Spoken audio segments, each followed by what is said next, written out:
the blood creeping up from the heathens. Got will, got fight, got pride, got reason. If they wanna go eat, then you know I'm gonna feed them. If you're coming for me, hope you're ready for a demon. I got eyes in the back of my head, I'm seeing. Take me for granted and you know I'm leaving. I'ma take what's mine with the webs I'm weaving. I could take this crowd from seeing to believing. Got a taste for blood and my tongue keeps bleeding. From the words I spit, so sharp, so freezing, so cold. Behold, frostbite they feeling. I could tear you apart or I could go heal them. Don't believe in fate, don't believe in ceilings. I just need a taste and my mind starts feeling. I don't pace myself, I grind on kneeling. Got lust for change, I just love the feeling. I ain't gonna give up. Got too little time, I'ma live up. Head down, push forward through the tough times. Cause anything worth doing is a tough climb. And I ain't gonna give up. Got too little time, I'ma live up. Head down, push forward through the tough times. Cause anything worth doing is a tough climb. Cause I'ma live life for the fight, yeah, I'm here to get it. I got drive, got sight, always have a vision. I don't lie at night, I be in my feelings. I'ma be fine, need time, and I'll soon be winning. I live life for the fight, yeah, I'm here to get it. I got drive, got sight, always have a vision. I don't lie at night, I be in my feelings. I'ma be fine, need time, and I'll soon be winning. I can feel the blood creeping up from the heathens. Got will, got fight, got pride, got reason. If they wanna go eat, then you know I'm gonna feed them. If you're coming for me, hope you're ready for a demon. I can feel the blood creeping up from the heathens. Got will, got fight, got pride, got reason. If they wanna go eat, then you know I'm gonna feed them. If you're coming for me, hope you're ready for a demon.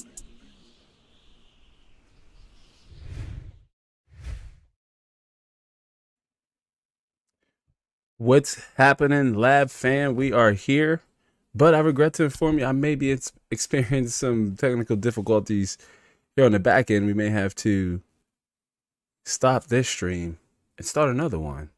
I don't know. We'll see. Like me and Mrs. Ma was in the background trying to figure it out. But regardless, if you're here, if you're a first time viewer, welcome back to the live stream. Welcome back to the live experience. The live show that's all about helping you grow and become a better PC enthusiast or a better PC gamer, or that is to maximize your experience as a PC gamer and to get the most out of your system. If you're here in the replay, I welcome you to stick around for the full duration of this video. Or this live stream. It's a replay video for you. It's a VOD at this point if you're not here with us live. Which we're getting back into the groove of going live every weekend, or at least every other weekend, until I can get back into a formal live streaming groove. But if you're a first time viewer, do be sure to subscribe for more content similar to what you have come across with this video. If you're not a returning viewer, and if you are a returning viewer, shout out to you. Thanks for continuously supporting this channel by watching the content, liking, doing all of the things. But I may seem a bit sidetracked here. I do apologize if that's nauseating on your end, but I'm getting some weird connection messages here on the YouTube live stream backend that I just can't quite figure out. So you let me know out there, YouTube world or YouTube land, how the stream looks to you or how the stream looks on your end. Not sure if the notifications went out. I know a few members in the community were pointing out that they're not getting the notifications for some of our recent VODs or some of the recent videos we published. And most importantly, you're not getting the notifications for the live streams, which is a huge, it's a huge concern. It's a big deal.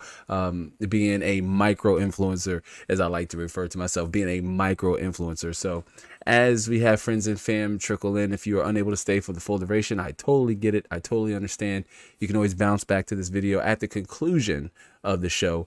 But there's a lot of helpful information down in the description box, and all of the components that we walk through today, or that we highlight in for this build that we're going to do virtually, is what I like to call a virtual build. All of the components that we're going to walk through today, you will be able to find in the comment section with the pinned comment, and also in the description box, should you either want to say go all in PC gaming and build this build yourself, or you want to upgrade and enhance a certain area or areas within your build, rather that be a new power supply unit, faster or a higher storage capacity, a better video card, right, a better graphics card. Maybe you want to go all in with a new platform and say new CPU, motherboard, and DDR4 RAM. So if that's you and you're interested in any of these parts today, again, you can find them in the description box or at the pinned comment at the conclusion of this live stream. I did that because you want to know the why behind all of these components that we've picked out for this build today, this virtual build we're going to do, which comes in at just under 900 USD. And with that out of the way, again, we're going to jump right into it. No housekeeping, fam. It's been, this live stream was meant to get back into the groove of running the live experience, running the live show every weekend or every other weekend. Excuse me, as we get back into a live streaming groove. I do have a pop-up live stream planned because there's a particular game that's coming out that I do want to play with you all, as keeping the keeping the historic pop-up live streaming tradition going with this particular game. It's pretty neat because it just became a PC exclusive. Well, that might give you some inclination as to what that may be.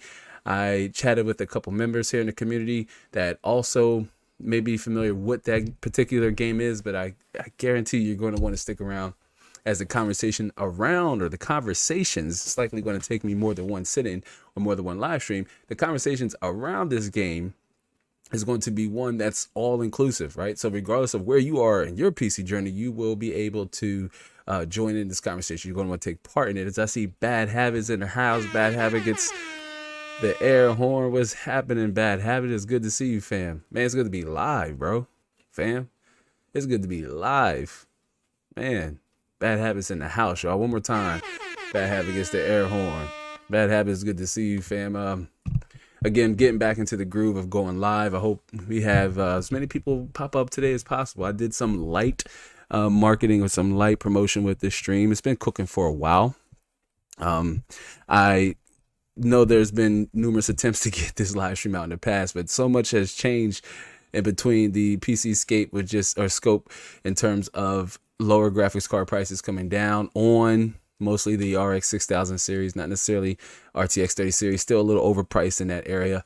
But PC hardware changes, and it's ever evolving, and it's moving at a constant rate, right, at a constant speed. So we're going to get right into it and continue to educate this community.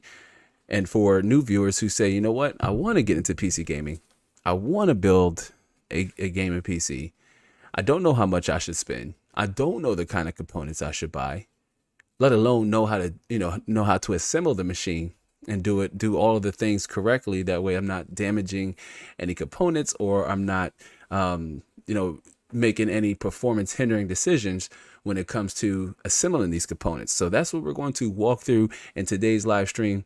As Bad Habit says, yes, it's been a hot summer for real. It's been a hot summer over here. I'm not sure where you are located, Bad Habit, but yeah, man, over here on the EC, or the East Coast, we've had some like 90 plus degree temperatures. I mean, one time I was in my car and I looked down at the dash and it said 99. Another day it said 101 or like 100. I was like, fam, it's hot in here with the car AC on. But yes, it's definitely been a hot summer. Ron Richards in the house. What's happening, Ron? What's going on, Myron? It's good to see you, bro. It's good to see you, brother. Appreciate you being here as always, and of course both of y'all and everybody else trickling in. Again, if you're unable to stay for the full duration, you popping in, that's all good, fam. Stick around for as much as this conversation. You never know, you may come across some information that may be helpful to somebody in your circle. Also, share this video out with a friend or family on your socials, just in case somebody that's hidden in your community that you may not even suspected of being a PC gamer or interested in gaming in a PC. I mean, this live stream, today's episode, is for our newcomers.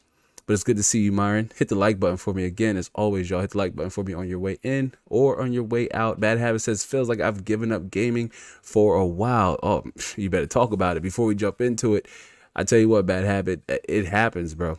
It happens. For myself, before publishing the latest VOD we did, where we revisited Sparta Rules 1993's gaming PC, and I was trying to troubleshoot some things. I was so encapsulated with work, both online and IRL, and just being a parent, being a father myself, that gaming, took a back burner. And because gaming is therapeutic for me, a part of my mental health was affected by that as well. Because, gaming could be a very therapeutic experience for many, or for most, depending on the type of games and the type of gamer you are. There may be some sort of stimuli that you can get out of that experience that could help you with overcoming any anxiety woes or any uncertainties that life presents itself, because we all know that life itself happens, and when it does, you never plan for it. But I feel you on that one, Bad Habit. It feels like I had been out of the gaming circle for a while, that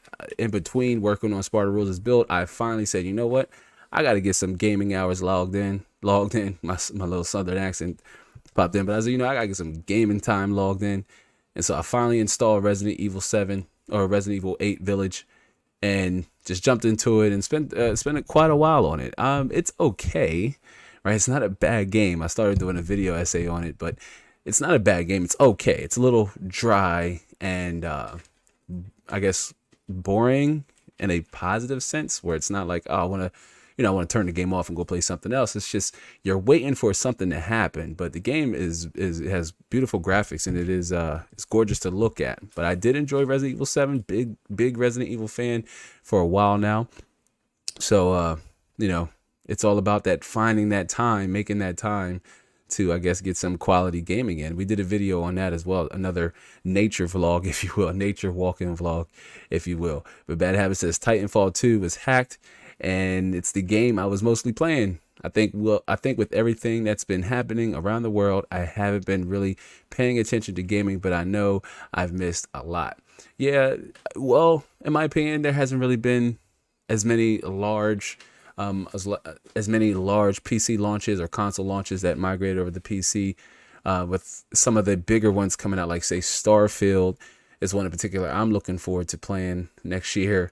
Fallout 5, Elder Scrolls, just some of those to name a few, that is what initially sparked my interest in wanting me to get back into PC gaming and trying to, I guess, complete, even if it's a small fraction of my backlog, because I have Days Gone that's sitting waiting to be installed, Detroit Become Human, just the two that I can name a few that I really was looking forward to playing, that were initially Sony exclusives but made their way over to PC. So totally get you there, Bad Habit. And as Bad Habit says, and I've been getting some of that dash cash, door dashing for that extra cash, because I need it. Hey, brother, I told you, nothing wrong with that. Nothing wrong with that at all. Hey, this is an expensive hobby anyway, right? Better to get the extra bag going. So better to get the extra bag going and flowing so that we can actually enjoy the hobby. You know what I'm saying? And I see live streaming tech. My man Dale is in the house. Dale, what's happening, Dale? It's good to see you, bro. It's good to see another creator in the house, live streaming tech. Mine, Dale, and I believe my man Dale and Walt. I'm sorry, Walt is running the channel now. Dale's doing his self-publishing thing over there. But it's good to see you, Walt. It's good to see you. Welcome. Bad Habit says, games that will get me back one quest.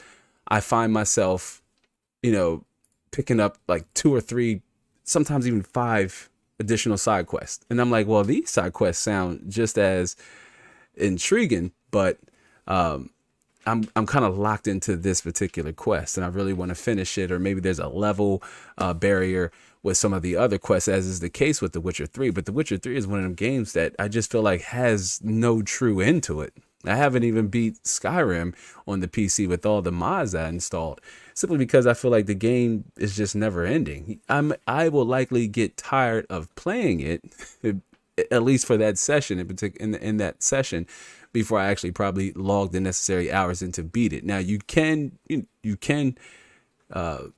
speed run through the game, Skyrim and The Witcher 3. It might take you a while, but you can just, spend maybe 50, 60 hours in the game and beat the primary campaign, maybe even less for Skyrim. But to get the most out of the game, to really experience The Witcher 3 how the developers wanted you to experience it, and even Skyrim on the PC, then you need to log at least 500 plus hours into it. That's an opinion, but it's an opinion I stand behind. As my man Walt says, yes, finally made it to a live stream of yours. It's been a while. It's been a hot minute. Yes, for sure, Walt. It's all good though. Walt says, yeah, Witcher 3 is killer. Love that game. I played Witcher 3 at 1080p, 2560 by 1440p, and then 21 by 9 ultra wide on a 3440 by 1440p monitor, and even here recently in 4K. And all of those resolutions, the game looked incredible, felt incredible to play. I'm playing on a slightly higher end machine, but it's a game that just gradually put down the controller and walk away from the game. That just wants, that's not going to interfere with any other plans, because the game is, dare I say it, highly addictive. And it's addictive in a good way, because the story, the writing, the graphics, the gameplay. I don't necessarily like the horse riding bit, but all of the core mechanics of the game is well thought out, right? And it's properly implemented, especially on the PC.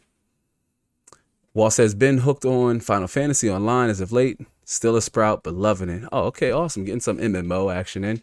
I would love to dedicate some time to an MMO. And if I did, it'd probably be somewhere along the lines of fantasy. I toyed with, World of Warcraft. Was it Baldur's Gate? Or not Baldur's, Guild Wars 2, just to name two of the few. But man, MMOs, speaking of dedicating time to an RPG or to a game, you really need to, put time into the game. But MMOs are awesome. Love it. Love it.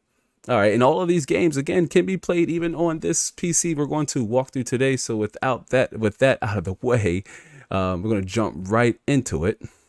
And again, hit the like button for me on your way in or on your way out if you are unable to stay for the full duration of this live stream. But we are virtually building the best possible gaming PC you can build for under 900 USD here in the 2022, and that is with the USD currency. So if you're in a different state, we have friends and fam all over the globe, but if you're in a different part of the world, just want to be sure to convert the currency over into your native currency so as to eliminate or avoid any confusion. But it's the sign of the times, and for PC gamers and enthusiasts for all levels, all signs point to or indicate that now is the time to splash onto the scene with a capable and affordable gamer PC.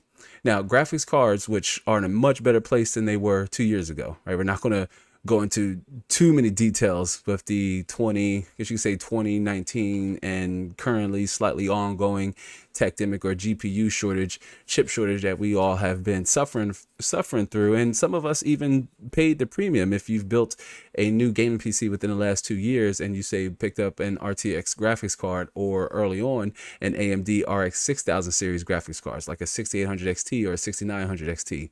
When they first launched, they were still very much affected by scalpers picking them up and just a shortage and the chip shortage. But GPUs are in a much better place than they were 2 years ago, and they are essentially an essential component for any PC gamer looking to get the most out of their games or the best possible experience. Now, that experience can be had once more with a budget that doesn't necessarily have to break the bank, right? It doesn't have to break bank.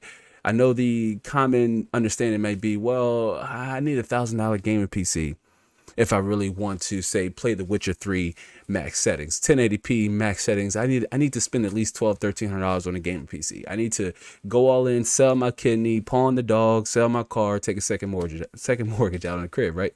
Not necessarily. You can, again, build a gaming PC here in 2022 that's capable of a lot of things beyond just gaming that doesn't break the bank. Now, that doesn't seem that far out of reach.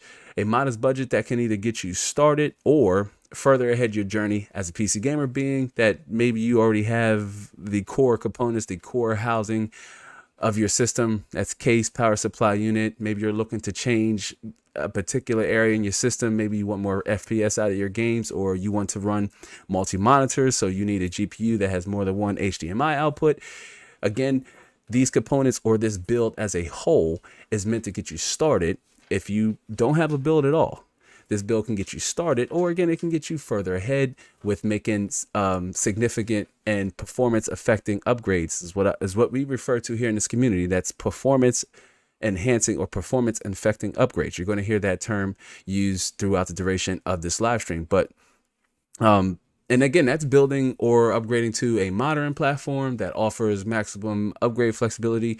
Let's say you're coming from an AM3 Plus socket, like a 9900FX, or you're coming from a slightly older Intel chipset, and you want to take advantage of DDR4 or PCIe Gen 4. You want more than 4 cores and 8 threads on a CPU. That very much could be you. Now, not only is this possible, but it's also aesthetically pleasing and could be glorious by your personal standards, right? A system that's able to power your monitor of choice, run your games in unison with its resolution and refresh rate. And that's also jam-packed with loads of value. So regardless if you or someone you know is looking to do either one, remember, that's start their journey or take their journey to the next level, right? To the next step, enhance their journey or enhance their experience as a PC gamer, or even build for the first time and upgrade for the next time.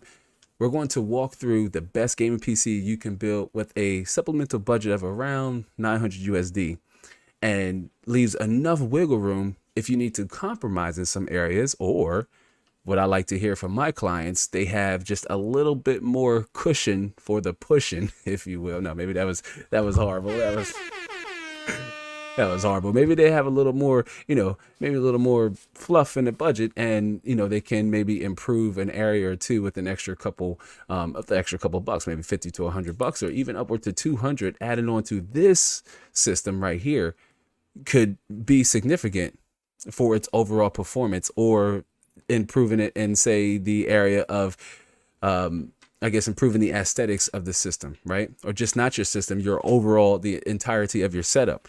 Wherever you're able to save on your system, you can then apply that for a capable monitor. But again, if you need to wiggle, if you need to compromise in some areas, or you need additional wiggle room, you will also be able to achieve that with this build. And with that, the significance of each component and how critical they are as a collective to driving the expectations of your experience as a PC gamer at this price point will also be discussed throughout the duration of this live stream, while of course answering any and all of your questions along the way. So again, if this is your first time to the channel, I'm Terrence, or if you're first time here, I'm Terrence, your host and operator here of this ride. Welcome to the Inside the Lab Live XP. I'm your host, or your conductor, and your operator of this here ride. I see we had a few people roll in.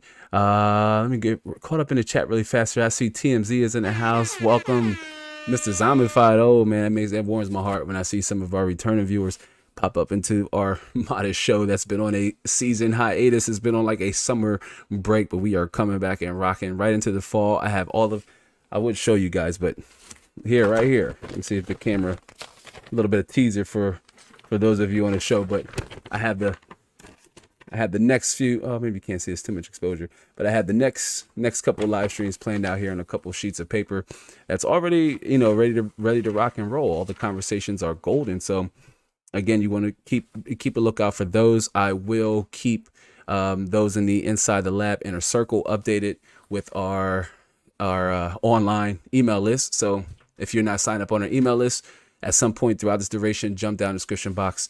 You can find a link there to join our community newsletter, our insider newsletter. It's completely free. Only thing I need is your email and your first name, so we know where to send the content, and of course how to address you. So if that's something you're interested in, don't do it now. I don't want you to leave. Don't give YouTube any wrong signals, right? But don't leave now. But you want to sign up for our email list. You definitely want to sign up for our email list. It's modest, it's growing, right? But I know we have way more dedicated Lab fam that's a part of this community that we would definitely welcome you over there. But it's good to see you, TMZ. See, we had another question pop up here, but I lost it in the chat. Donker, it's good to see you. I'm going to ask you not to do that though, but I will answer your question. Donker says, what can I do if my CPU is 100% while I'm playing 5M?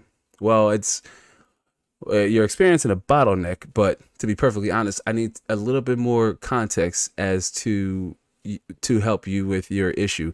In particular, what CPU are you using? What resolution are you playing at? And I'm going to go ahead and say on a limb that you're likely using integrated graphics. But give us a little bit more context, give us a little more details, Donker. But Donker, I believe this is the first time, at least I've come across your name. If you're a regular and you change your name, I apologize, fam. But I believe this is the first time I had the opportunity of interacting with you. So welcome to the channel, Donker. If you're not subscribed, hopefully throughout the duration of this live stream, I am entertaining and educational enough to have earned your subscription here on the channel. I do welcome you all to hit the like button for me on your way in or your way out.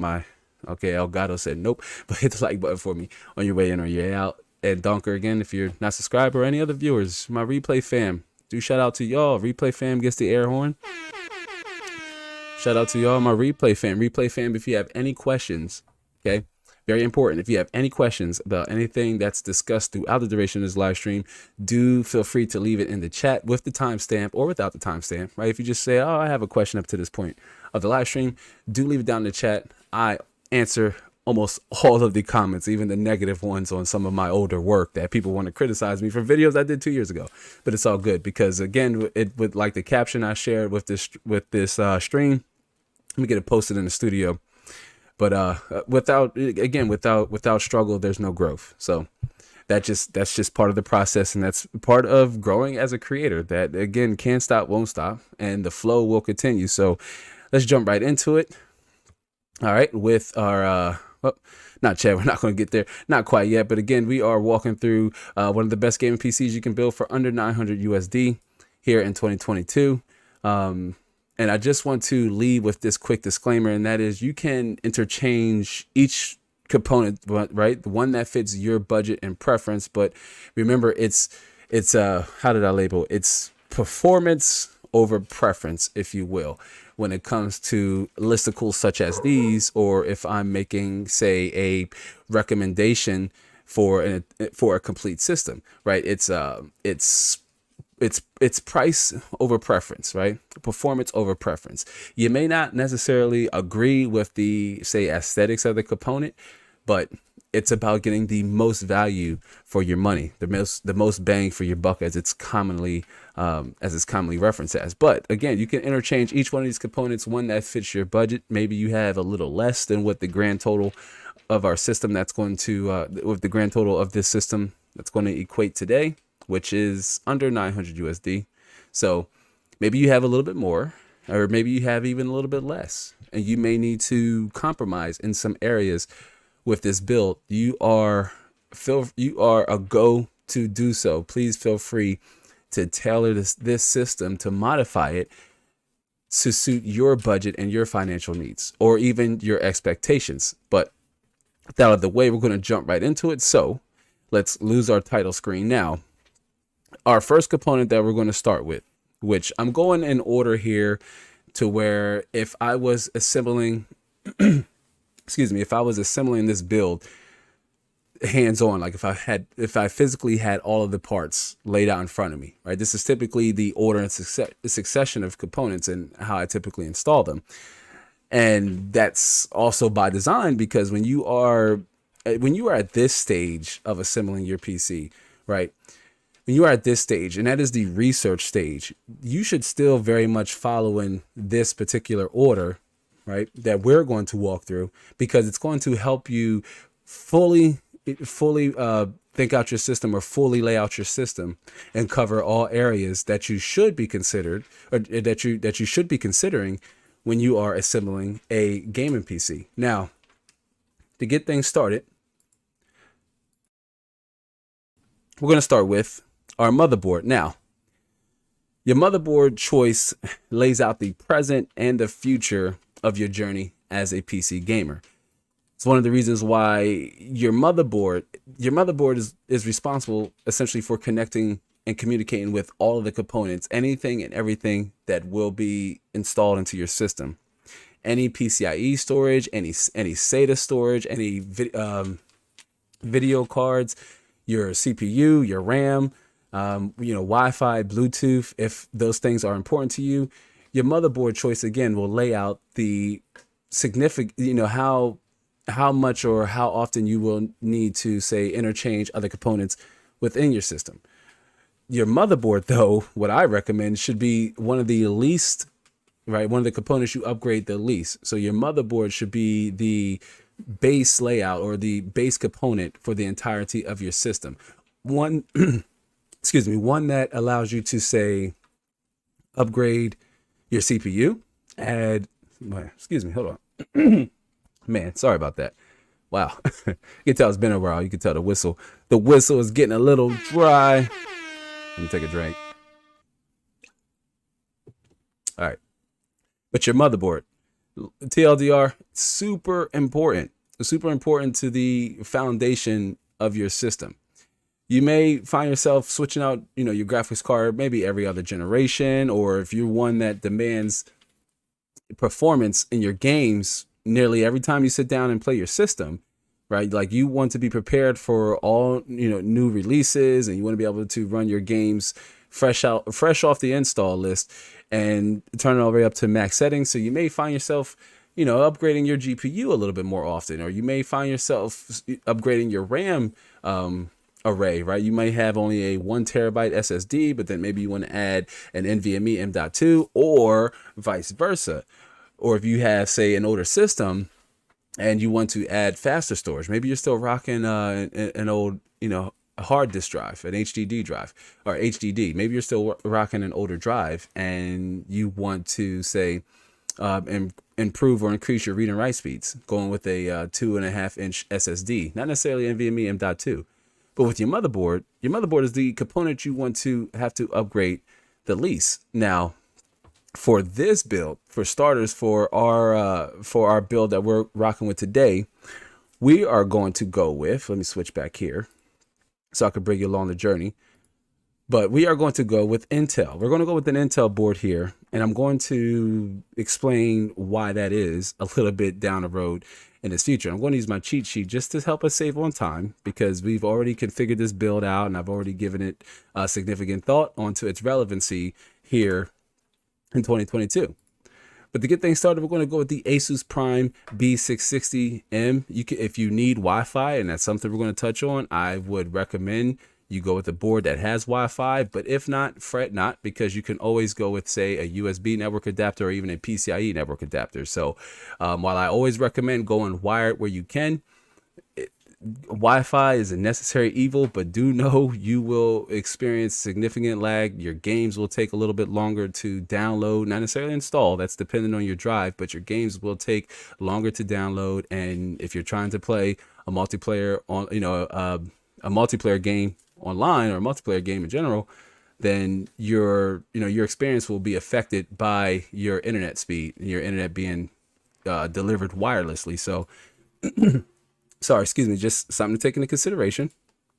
But we're going to go with the Asus Prime. Man, sorry about that. I am dry. It's because it's hot, y'all. It's because it's hot, man. Pardon me. Hope y'all forgive me. Roast me in the comment section, though, if anything, right here live in the chat. But one particular reason why we're going with the Asus Prime B60A is it has support for, or it will support 13th generation Raptor Lake, and this particular motherboard is feature focused. So one thing that makes it especially enticing beyond its price, which is comes in at just a little under 119 USD, and most of the parts we're going to walk through with this build can be found over on Amazon. So super accessible. But do know, if you can't find it on Amazon, I scouted ahead, and as an alternative site, you can look to places like Newegg or even B&H should Amazon pricing not be up to par with you, or you feel like you can get it for a slightly lower cost. But this board in particular will support 13th generation Raptor Lake. That's a significant deal because it necessarily doesn't make it obsolete, or you will still be able to level up your experience in the future with going with a 13th generation Intel CPU, which appears to be on board. I'm speculating, this is pure speculative, and I normally don't repeat on rumors, but I have been following the Raptor Lake trail, and so far all signs indicate that Intel will leapfrog AMD and once again reclaim the title of the fastest desktop gaming DIY gaming CPU available for consumers. So, excuse me, this build with its core foundation or its base, that being the motherboard, will allow you to take advantage over some of your options that are available now, but also allow you to upgrade, say, 8 months in the future. So we're going to go with the Asus Prime B660M. It's on the Intel's budget side. It's a non-enthusiast board, which if you are an enthusiast, chances are you already have a firm grasp and understanding of enthusiast components. For example, we're going with a locked motherboard, so you can't overclock on this motherboard. We're also going with a locked CPU because the type of user for this build essentially wants their system to be stock because you don't want to run into any issues with your gaming sessions. It's I guess you could say it's a high-end casual build to where we won't be doing any enthusiast tricks beyond what I would recommend is enabling your XMP. Another step I recommend at this point of the build process, and that is checking your motherboard's QVL, that's quality vendors list, to find memory that's best optimized for your board. You can typically find this on the manufacturer's website, not just for the product, but say, for example, if we went to Asus's website, found this motherboard, we can then find the QVL, and then we can shop for memory that's best optimized for this board. Now it can be hit or miss trying to find a kit. I will honestly admit that. But when you do, it'll ensure that you're able to lock in a successful XMP that could even possibly run beyond your memory's rated speed without having to, say, tamper with memory voltages. But that's the board we're going with, the Asus Prime B660. If I had the board, I would put it in front of me right now, lay it out, unpackage it, take in that fresh air of unused plastic and circuitry. It has a nice smell. Come on now, y'all know what I'm talking about. If you ever unbox a computer component or something to that effect, like a graphics card or a motherboard or even just like RAM, it has that just that aurora or that smell of just new plastic and new unused circuitry, and really does something to the senses. But if I had this board, this is the first component I would lay out getting this system built. Okay. The next set of components I will go with, though, and we're going to make our way right over to it. Let me switch back here because, again, we went through our motherboard. That's the Asus Prime B660. Our next component, if I had all the components laid out in front of me and I was building this system, would be RAM. I would take the RAM, go ahead and lock it in now, or go ahead and lock it into the board. We're going to go with the Team Group T-Force Vulcan Z. It's a dual 8GB kit, so 16 gigabytes all in total. I see Brother Cliff is in the house. Brother Cliff, is good to see you. WACD moves. Brother Cliff is in the house. What's happening, Brother Cliff? Good to be back. Good to have you back. Good to see some of our regular and even new viewers pop into the show. Fun fact here before we jump into RAM. The reason why I went with this particular format to bring the Live XP back is because the first ever live stream I did here on YouTube, mind you, here on YouTube, because a little history, we actually did a couple Twitch streams, as I just at the time just tested my live streaming capability. We did a couple Twitch streams and played Fortnite with a few friends of mine. But my first ever YouTube live stream was exactly like this format that we are currently walking through now, and that is we assembled, I want to say it was a $800 PC build. I saw the live caption on Streamlabs prior to starting this live stream. That was the first ever live stream we did here on YouTube. So I thought it was only fitting to return or have the live stream, the Live XP, the live show return with a similar formatted show that we launched with when we first started doing the Live XP back in season 1. But it's good to see WACD Cliff, or WACD Cliffs. WACD Cliffs, that goes with it, right? But it's good to see you, brother. It's good to see. I appreciate you being here. We are walking through one of the best gaming PCs you can build right now here in 2022. I believe Cliff will probably appreciate our GPU of choice here. We're going to get to that in just a few slides here. Let's switch back here as we went through our motherboard. Just to get anybody and everybody else who's caught up, and again, hit the like button for me as you bounce in. But we started with our motherboard, and our choice was the Asus Prime B660M. It's a micro ATX motherboard on the LGA 1700 socket. One of the primary reasons why, again, I went with this build is because it will have support for 13th generation Raptor Lake, so you can get the most value for your money now, and also enhance your system in the future for when Raptor Lake comes out. And even for you, still, that may not be exactly, maybe your CPU, maybe your current configuration will suffice enough in the games you're playing at the moment that maybe you won't necessarily need, or maybe you don't think you have to upgrade your CPU.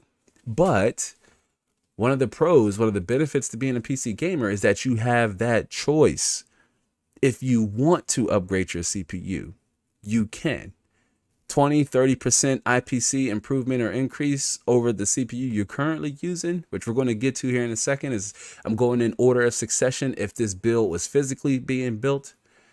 But if you want to get more out of your CPU, more cores, better higher clock speed, better IPC, this motherboard would allow you to do that in the future. On top of that, it's feature focused with PCIe Gen 4 support, M.2 support, right? So our motherboard is the Asus Prime B660M. Comes in at a cool 119 USD. For memory, we're going with the Team Group. I always do that. God darn it. Team Group T-Force Vulcan Z. God darn it. I almost did it without dropping a bomb, y'all. But we're going with a 16 gigabyte kit simply because, listen, chances are 8 for a serious gaming PC. What's going on here? PCPartPicker.com. For a serious gaming PC, 8 gigabytes of RAM won't get it done, fam. Like, we need to make that more of, I guess I need to switch so you all can follow along with me. But 8 gigabytes of RAM just will not get it done, fam. Not here in 2022. Maybe for a base system or a system that's not primarily used for a gaming PC, could get it done.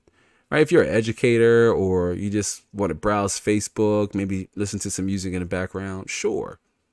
But for any serious gaming, 16 gigabytes is the recommended starting point. I mean, if your budget is super tight, I recommend spending in other areas, right, that are less impactful on performance, because having at least 16 gigabytes installed initially, it's a critical component to not just your PC, but to it has a great impact on your gaming performance as well.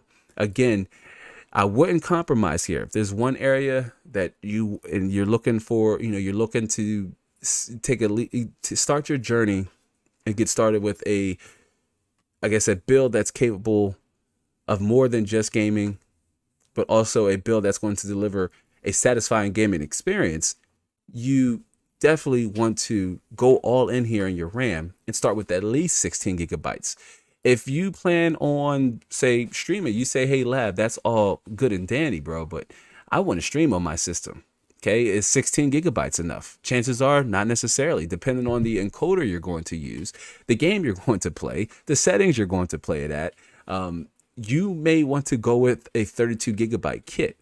When we're doing our pop-up live stream and I'm streaming games, and mind you, I'm streaming here recently. I think I did an output of 2560 by 1440p.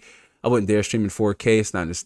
I don't even know if it would look good enough to justify the bandwidth and the toll it could put on the viewers. But 2560 by 1440p seems to be like a healthy streaming resolution for me. And even at 1080p, still I see my RAM usage far surpassing 16 gigabytes. 20 to 21, 22. Keep in mind that your OS is going to take up a few gigabytes as well. Any background programs and applications you may have running, the game itself is going to take up SD RAM. So it's beyond just needing the RAM itself to play the game. You also need to account for additional RAM to stream the game, to encode the game, break it down, and actually send it out to your viewers. So if you're streaming, if you're tight here and you say, you know what, Lab, I want to do those things, but I can't, my budget is super tight and I don't have the wiggle room to 2x the RAM. I would recommend, streaming at 720p and trying to lower some of your settings in whatever it is the game you want to play, you may just have to compromise in the quality of your stream and slowly build upon your content from there. But to get started, highly recommend going with 16 gigabytes of SD RAM or DDR4 to get your build started. Take advantage of super low memory prices. I don't know if some of you remember, but a few years back, let me switch back here really fast. We bring this up quite a lot here in this community and even during previous live streams, but it's not as talked about. But 3 or 4 years ago, we were experiencing a memory chip shortage as well, and memory was selling through the roof. It was insane. A 32 gigabyte kit of DDR4 quad, I guess you could say let's say four 8 gigabyte sticks of DDR4 was running you anywhere between $1,000 or $800 up to about $1,000. The Corsair kit I had was selling used for about $1,000, and that was 32 gigabytes. It was insane. Well, we're not dealing with that anymore. Thank goodness. Memory, GPU prices is struggling right along, and it's taking a little while to get back to normalcy. For NVIDIA, we're looking at you, not so much AMD, but NVIDIA, we're definitely looking at you. It's taking a little while for the graphics card prices to get there and get back in a much better place. But memory course corrected much faster, and now memory prices are essentially at an all-time low. So, excuse me, it makes the most sense to jump in and build your system with the correct amount of RAM that's not going to affect your performance in a negative way. Going all in here, not saying, oh, I can get an 8 gigabyte stick for, $24 or 23, $20, and I can save $30 here to get a better case. That's the poor direction to go. If you're on top of the mountain, fam, and that trail or that path looks like it's easier or quicker, chances are if it looks too good, if it's way too easy, then at the end of the road lies your, I guess you could say, lies your hurdle, lies your issue, right? And in this case, that would be keeping out and trying to go with an 8 gigabyte stick of RAM just to save a little money and say, I'll add one in the future. Once you get to the end game, once you finish your build, once you finish your system, and you go to fire up that game and you're like, well, why is my game stuttering? Why am I getting inconsistent frame rates? Why am I getting like really low 1% or 0.1%? It feels like my game has turned into a slideshow in between graphically demanding scenes, or scenes that are, it's loaded in your graphics, or not your graphics. I'm sorry, it's loaded in game assets. It's taking a little while to say if it's an open world game, it's taking a little while to actually bring those assets to life. Well, that's the end of the road for you. That right there is where you miscalculated and you said, you know what, I could save money on RAM. I only need 8 gigabytes.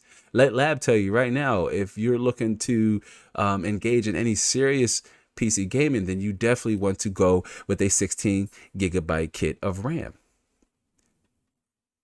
We get caught up in the chat really fast. WSD moves. Brother Cliff says, damn, how much was that MOBO?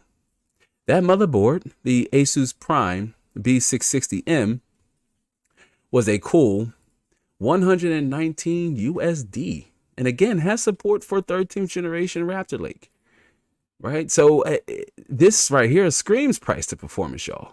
Especially if you don't need any enthusiast-like tricks and gimmicks in the BIOS. You're not overclocking. Okay, you're not running any RAID arrays. Right, you're going with a standard. You're a casual high-end gamer. You don't want to, you don't want to mess around with increasing voltages, and you don't want to run your clock speeds beyond what they're able to boost. And you're not comfortable with even, spamming the delete button and getting in the daggone BIOS and making changes. You just want to fire up your system, and you want it to run as fast as possible out of the gate without making any necessary changes. This motherboard will get you started. Okay, when it comes to the games and running multiple applications, or let's say you want to, mod the hell out of GTA 5 or Skyrim, like I did. You want to mod Skyrim, or you want to have Discord open in the background, Spotify running. Be mindful, it's only 16 gigabytes, and the more applications you're opening in the background, the more taxing it is on your RAM. but pick and choose the applications and programs that are most important to you during your gameplay. During your gameplay sessions, close the ones that aren't, right? Close the ones that aren't, or the ones that aren't as meaningful. Chances are, if you're playing a game like The Witcher 3 or Skyrim, maybe you don't need Spotify on. Those games have beautiful soundtracks, so that's a bit of an opinion, but let's keep it rocking, let's keep it moving. But yeah, I mean, brother Cliff, this board, I've had my eyes on it for a while now. I said, if we're going to test the significance of making that transition from 12th generation to 13th generation Raptor Lake, because it's essentially going to be on the same node. They're not changing the actual die. They're just, in my opinion, modifying the clock speeds, if you will. Not much else is changing. So you'll be able to upgrade should you want to. Again, it's one of those things. It's one of those pros. It's one of those pluses to being a PC gamer. But yeah, our motherboard is running us almost about half the cost of our memory. So far, so good here. We have 2 of the main components checked out, and we're still under 200 USD. We're at a cool $172 of our $900. So again, if this is you, or let's say you plan on saving up 2 months from now, this build's still relevant even 2 months from now. Say you want to save up and build this build in September or October. Right? Even when Raptor Lake drops, maybe you only need a specific type of CPU to play your games. Maybe you don't need more than 6 cores, or in some instances, maybe you don't need more than 4, or maybe you do. So you will have flexibility, and you would already have the CPU required if a BIOS update, which, if we're keeping up with the status quo here from AMD and Intel, chances are you wouldn't need a BIOS update to run 13th generation Raptor Lake. You wouldn't have to, embark on that extra cost because you already have your CPU locked into your board. It's just a BIOS update away. But our motherboard, 120, our 16 gigabyte kit of Team Group T-Force Vulcan Z. I said it right, y'all. I said it right. I get the air horn. Right. All right, our memory and our motherboard, we're at 173. I'm just going to round up, y'all. Just going to round up. Yep. We're at 173 USD. Now, and on the subject of CPU, it's only fitting because that's actually the next component that we're going to jump in. Thunder is in the house. What's up, LT? Thunder, it's good to see you. Thunder says, what's up? What's happening? And Cliff says, yeah, RAM is so cheap for a 16 gigabyte kit. It's a no-brainer. Yes, absolutely. Brother Cliff is right. I mean, saying we're not going to spend too much time on it. It's a no-brainer. Trust us when we tell you, for our viewers out there who are uninformed, you definitely want to go with 16 gigabytes. Take advantage of low RAM prices. Now, you never know when they may skyrocket up, or we may experience a memory chip shortage like we did I want to say it was about 5 years ago. It's like 5-6 years ago. I hadn't started creating content quite yet. I believe I just started that year. If my math serves me correct, which it probably doesn't, y'all. I wasn't the best in math. We're walking through a system, Thunder, and we just wrapped up with our memory, which, as Cliff was mentioning, is a 16 gigabyte kit. Now for our CPU. Again, this is an Intel build, and we're actually going to talk about why, for once, we're actually recommending an Intel build and not necessarily an AMD Ryzen build. And we're going to talk a little bit about that. Although if you had a strong preference with one over the other, that is certainly a business decision that you could make. But as it stands, we are here to deliver and virtually or digitally configure the best possible build, the best possible gaming PC you can build right now with 900 USD. And in terms of price to performance, that right now is leaning heavily towards Team Blue. Holy cow. I mean, that's heavily leaning toward Team Blue, that's able to deliver the performance expectations you may have for a PC of this caliber. Now, with that said, again, we are rocking with Team Blue, and for your CPU, which is fundamental to processing things like your inputs from your keyboard or your mouse or your controller, from NPC AI, the way how they interact with your world, and that could be from animals to characters to cannon fodder like orcs or beast or whatever type of game you play. But your CPU is a fundamental component to your entire system. right? Not as cool and I guess interesting as a video card, but do keep in mind almost all of your tasks starts with your CPU. Okay, it starts with your CPU. And for our CPU, we're going with the more specifically, we're going with the Core 5, the i5 12400F. Okay, and now you could one switch or one change you could go here in this area, and that's you could switch to the i3, which believe it or not, I mean, there was a time where it'd be hard to recommend an i3 for a gaming CPU, but you could go with the quad core, right? If you don't need any more than say 4 cores to play a specific game, if you don't plan on live streaming, you say, hey, no, I don't run any other applications in my game. I wouldn't even have a need to. You could actually drop down and save about $50 on your budget, or put it somewhere a little bit more meaningful and impactful to your experience as a PC gamer and go with the the i3 12100F. But the goal of this build here, is to get the best possible gaming experience we can. And for us, that's going with the i5 12400F. It's a 6-core, 12-thread processor.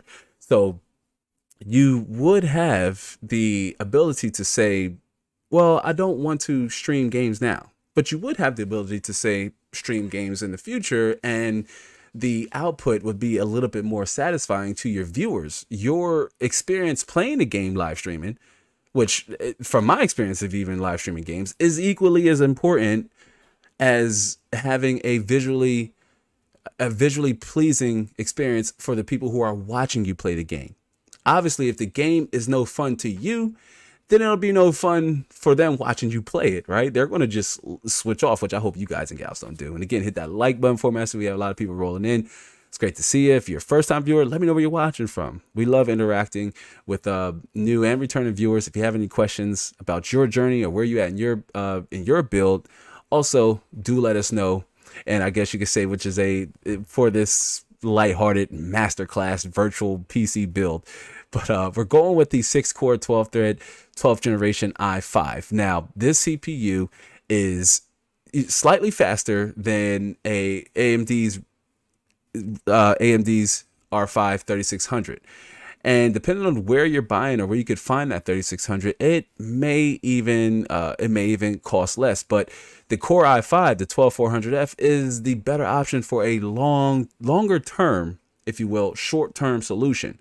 Should you want to upgrade to 13th generation Raptor Lake 8+ months from now, there is a significant IPC. There's expected to be a significant IPC leap over from 12th generation to 13th generation.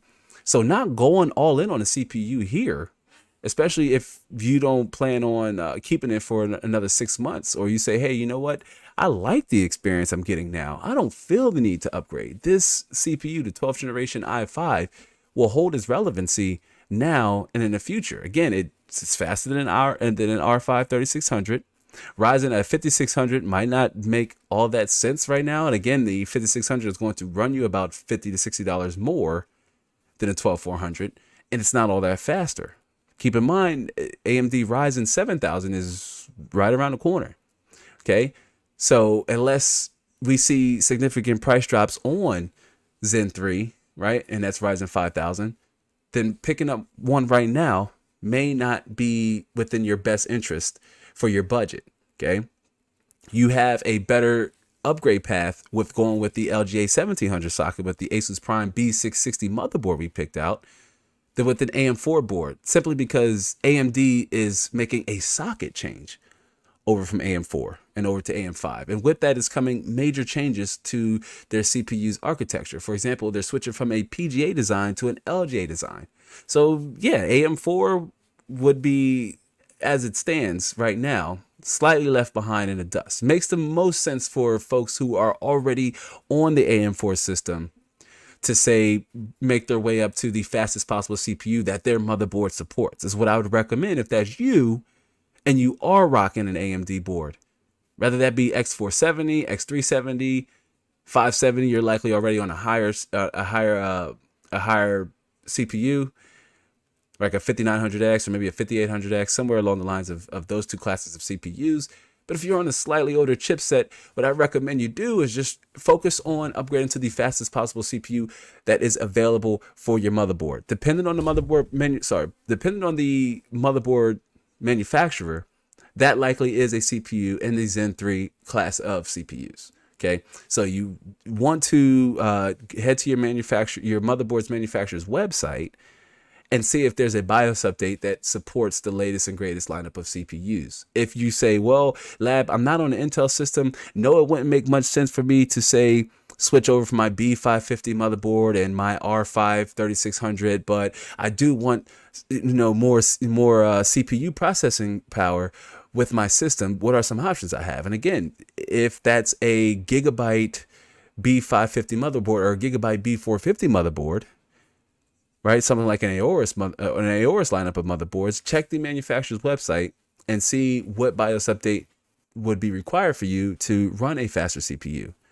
But off the bat, for someone who's just jumping in and they're ready to splurge or make the leap over to PC gaming, right now, what's best suited for your budget would be going with a non-enthusiast motherboard like the Asus Prime B660M and a non-enthusiast CPU like the i5-12400F. Okay, this is a locked CPU, so you cannot overclock it, right? If it was, it'd be the 12600K, I believe, and it doesn't have integrated graphics. Now, that's also a plus because maybe you want to save a little bit because you, again, want to not necessarily put all your eggs in a basket with features that you will not take advantage of or you have no interest in using down the road. That case being integrated graphics. It's super helpful for us technicians or even if you're a non-tech, but it's super helpful for troubleshooting issues with your system. But if that's not something that's in your wheelhouse or something you're not interested in doing, then chances are you're going to look to the professionals. And again, having a CPU that has integrated graphics isn't required to maximize your experience as a PC gamer. But you could go two ways here. You can, again, go i3 12100F if your gaming needs are a little bit more simplified. Maybe you want to play games like Destiny 2, Apex, Fortnite. No judge here. Maybe you play Roblox. Did I say it right? Is it Roblox? I did say? Okay. All right. I just want to make sure before I gave myself the air horn. Maybe you want to play some Roblox, right? That you can play Roblox on a potato or even some Minecraft, y'all. You don't need a super beefy CPU to run any of those games. Okay, and an i3 definitely could get the job done, especially as an intermediary CPU, something that's just going to get you started because you're doing your research, you're subscribed, hopefully, to Inside the Lab, and you're following the conversation. And you know that, hey, this is just a stopgate for me. I want to, my needs are going to grow with my system. I can start with an i3 now and switch to, say, an i7 13700K 8 months from now, 7 months from now, 9 months from now. As my needs increase, so will my hardware demands. But gone are the times of an i3, not being worthy enough or not being deemed of a gaming CPU. And the OnePlus, another cost-saving feature with this CPU is that it comes with the CPU cooler. Now, it's not all that great, okay? It's not the fanciest looking piece of plastic and blades and wiring, but it gets the job done. And a lot of times with PC gaming, that's one of the most important areas that needs to be checked off is, can it and will it get the job done? Will it allow me to, say, boost my CPU up to its highest possible boost clock, which there are other factors that we need to take into consideration. It is being cooled with an air cooler, so ambient temperatures outside and inside of the case will play a factor in how far your CPU will be able to stretch. But it's one of those things where you could you could upgrade to an aftermarket cooler down the road should you want to get higher boost performance, higher boost clocks, right? With that is going to have a slightly but significant impact with maintaining stable FPS in your games. The faster your CPU, the smoother your gaming experience could be. But you won't have to, and it's an upgrade you won't have to make unless you want a cooler solution. That pun That pun is intended. But it has a low TDP, so you wouldn't need a beefy CPU cooler. You can go with something like a Hyper Evo 212, Cooler Master 212 CPU cooler if you wanted to make an upgrade that, in my opinion, could come off as both performance enhancing because you are investing in a higher rated CPU cooler. So you're going with that is going to come lower CPU temperatures. And it could also, it could also add to the aesthetics of your build if the CPU cooler has RGB, or maybe it has a nice monochromatic color style layout to it, or like a gunmetal gray color style layout to it. I personally like AIOs, all-in-one liquid coolers, but there are some really decent Noctua, Cooler Master, just to name a few, Be Quiet, air coolers that could really complement a system. Nothing wrong with going with air at all, especially if you have no interest in overclocking down the road. Now, should you become, say, a master enthusiast and you want to do those things, then that comes with I guess a price premium you have to find yourself paying. Okay, you're going to pay more for an unlocked CPU, for a K-base Intel CPU. With that, you're also going to need to buy a decent aftermarket cooler, okay? And you're going to need to invest in a Z series enthusiast chipset motherboard. So with that is going to come initial cost. That's why if those things you're not interested in, if you're not interested in overclocking, you're like, Lab, I don't know what the hell overclock is. If you're not interested in doing those things, don't invest the coin. Don't drop the bag in areas that's not going to properly affect your experience as a PC gamer. So with our CPU, we have the Core i5, the 12400F. Again, it's a 6-core, 12-thread CPU, 12th generation CPU. Our motherboard, the Asus Prime B660M, and our Team Group T-Force Falcon C 16GB kit of DDR4 3200 megahertz memory. And we're still barely at the halfway mark of the $900 budget that we set aside for this build. And we've already laid out for the core components. Again, if I was building this system in person and I had these parts in front of me, I would start with the motherboard, which we did, right? Then I would drop my RAM in. This step, it could really interchange depending on because if I'm using an AIO, I like to normally install the AIO to the case and then to the motherboard if possible, if I'm not testing the system outside of the case. But typically I like to get that RAM locked in and just, it also helps you turning the board using it as like a little handle. But, and then your CPU, in this case, it's an air cooler. So I would install the air cooler onto the motherboard right then and there. And then you're good to go. You have 3 of your core components installed or already assembled as one unit, and you're ready to go to the next step. Now, for us, which we laid out our CPU, which is the i5 12400F. In our case, which, speaking of, pun intended, but in our case, that is the case.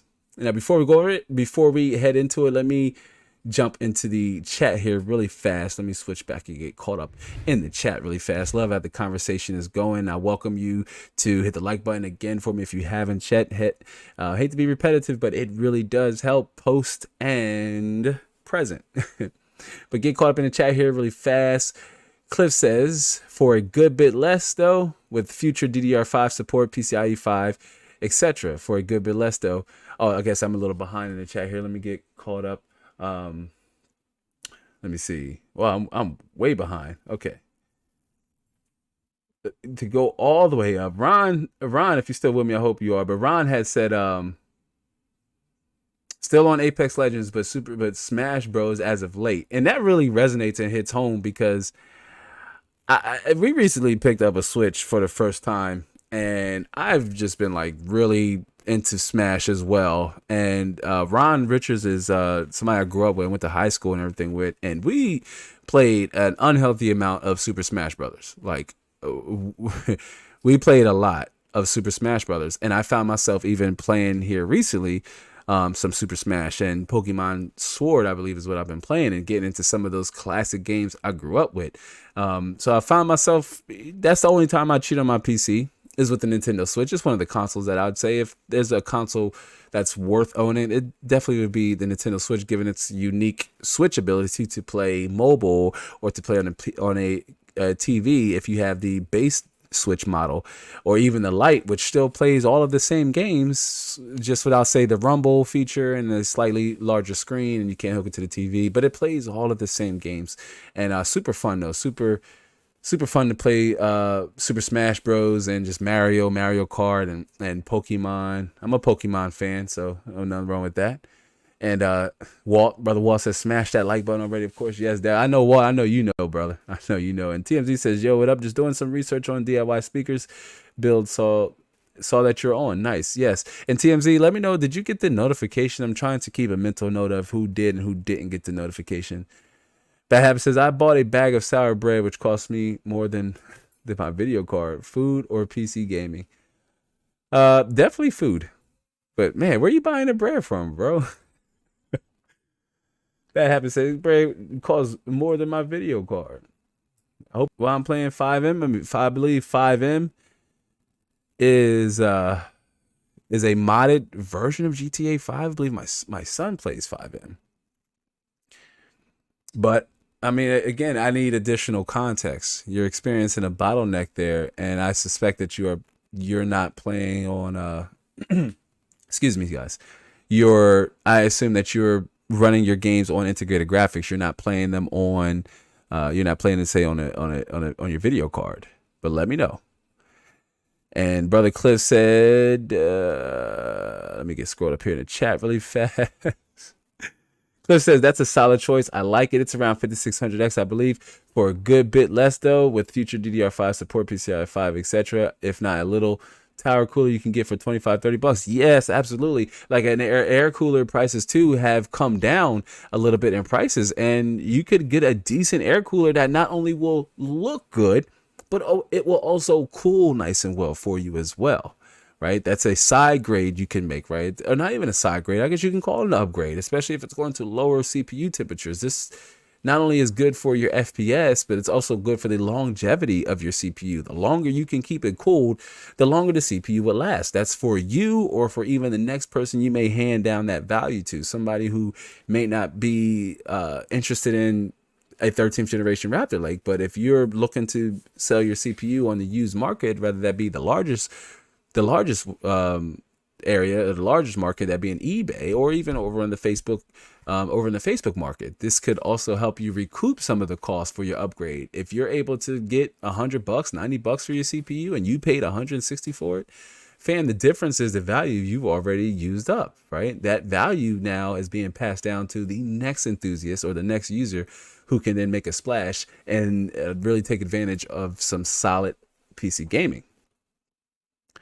Cliff says, and don't buy a 240mm, 360mm AIO for an i3 or R5 3600. I see it all the time. Yeah, so what Cliff is referring to, especially with the CPU we laid out for this system, we're going to jump into the case here in a second, but especially for the CPU relayed out here in this case, it would be detrimental to your budget. You could do it. Like there's no technical gap there. There's no technical hurdle you would have to come. You could very much well do it. You could slap a 240, 360mm AIO into your case, and with this system, maybe not this case, because I don't think it has support for a 360mm AIO. For the sake of simplicity, let's say it's a 240mm AIO.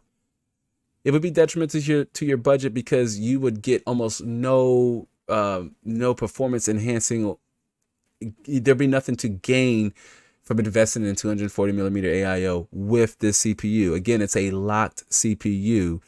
So the advantage of it being cooled by water would be null and void because it can only boost up to a certain point. Typically, if you're running an AIO, you are interested, even if it's on a micro level, of pushing your CPU beyond its specs with a K-based CPU. In this case, the CPU is locked. So what you get is what you're stuck with. It may boost up a little higher if you switch to water, maybe even 120mm AIO, which still would be hard to justify, unless it's something aesthetically pleasing that you liked about the AIO. But for the most part, it would be money better spent if you went with a simple air tower cooler, right? Right along the lines of where Brother Cliff had recommended, 25 to 30 USD, somewhere along the lines of that price range be better suited for you. And you could still pull one off that could complement your system, but keep your temperatures low enough to boost the performance, to boost your clock speeds to as high as possible, right? I believe the 12400F had a boost clock speed of up to 4.4 gigahertz, 4.8 gigahertz.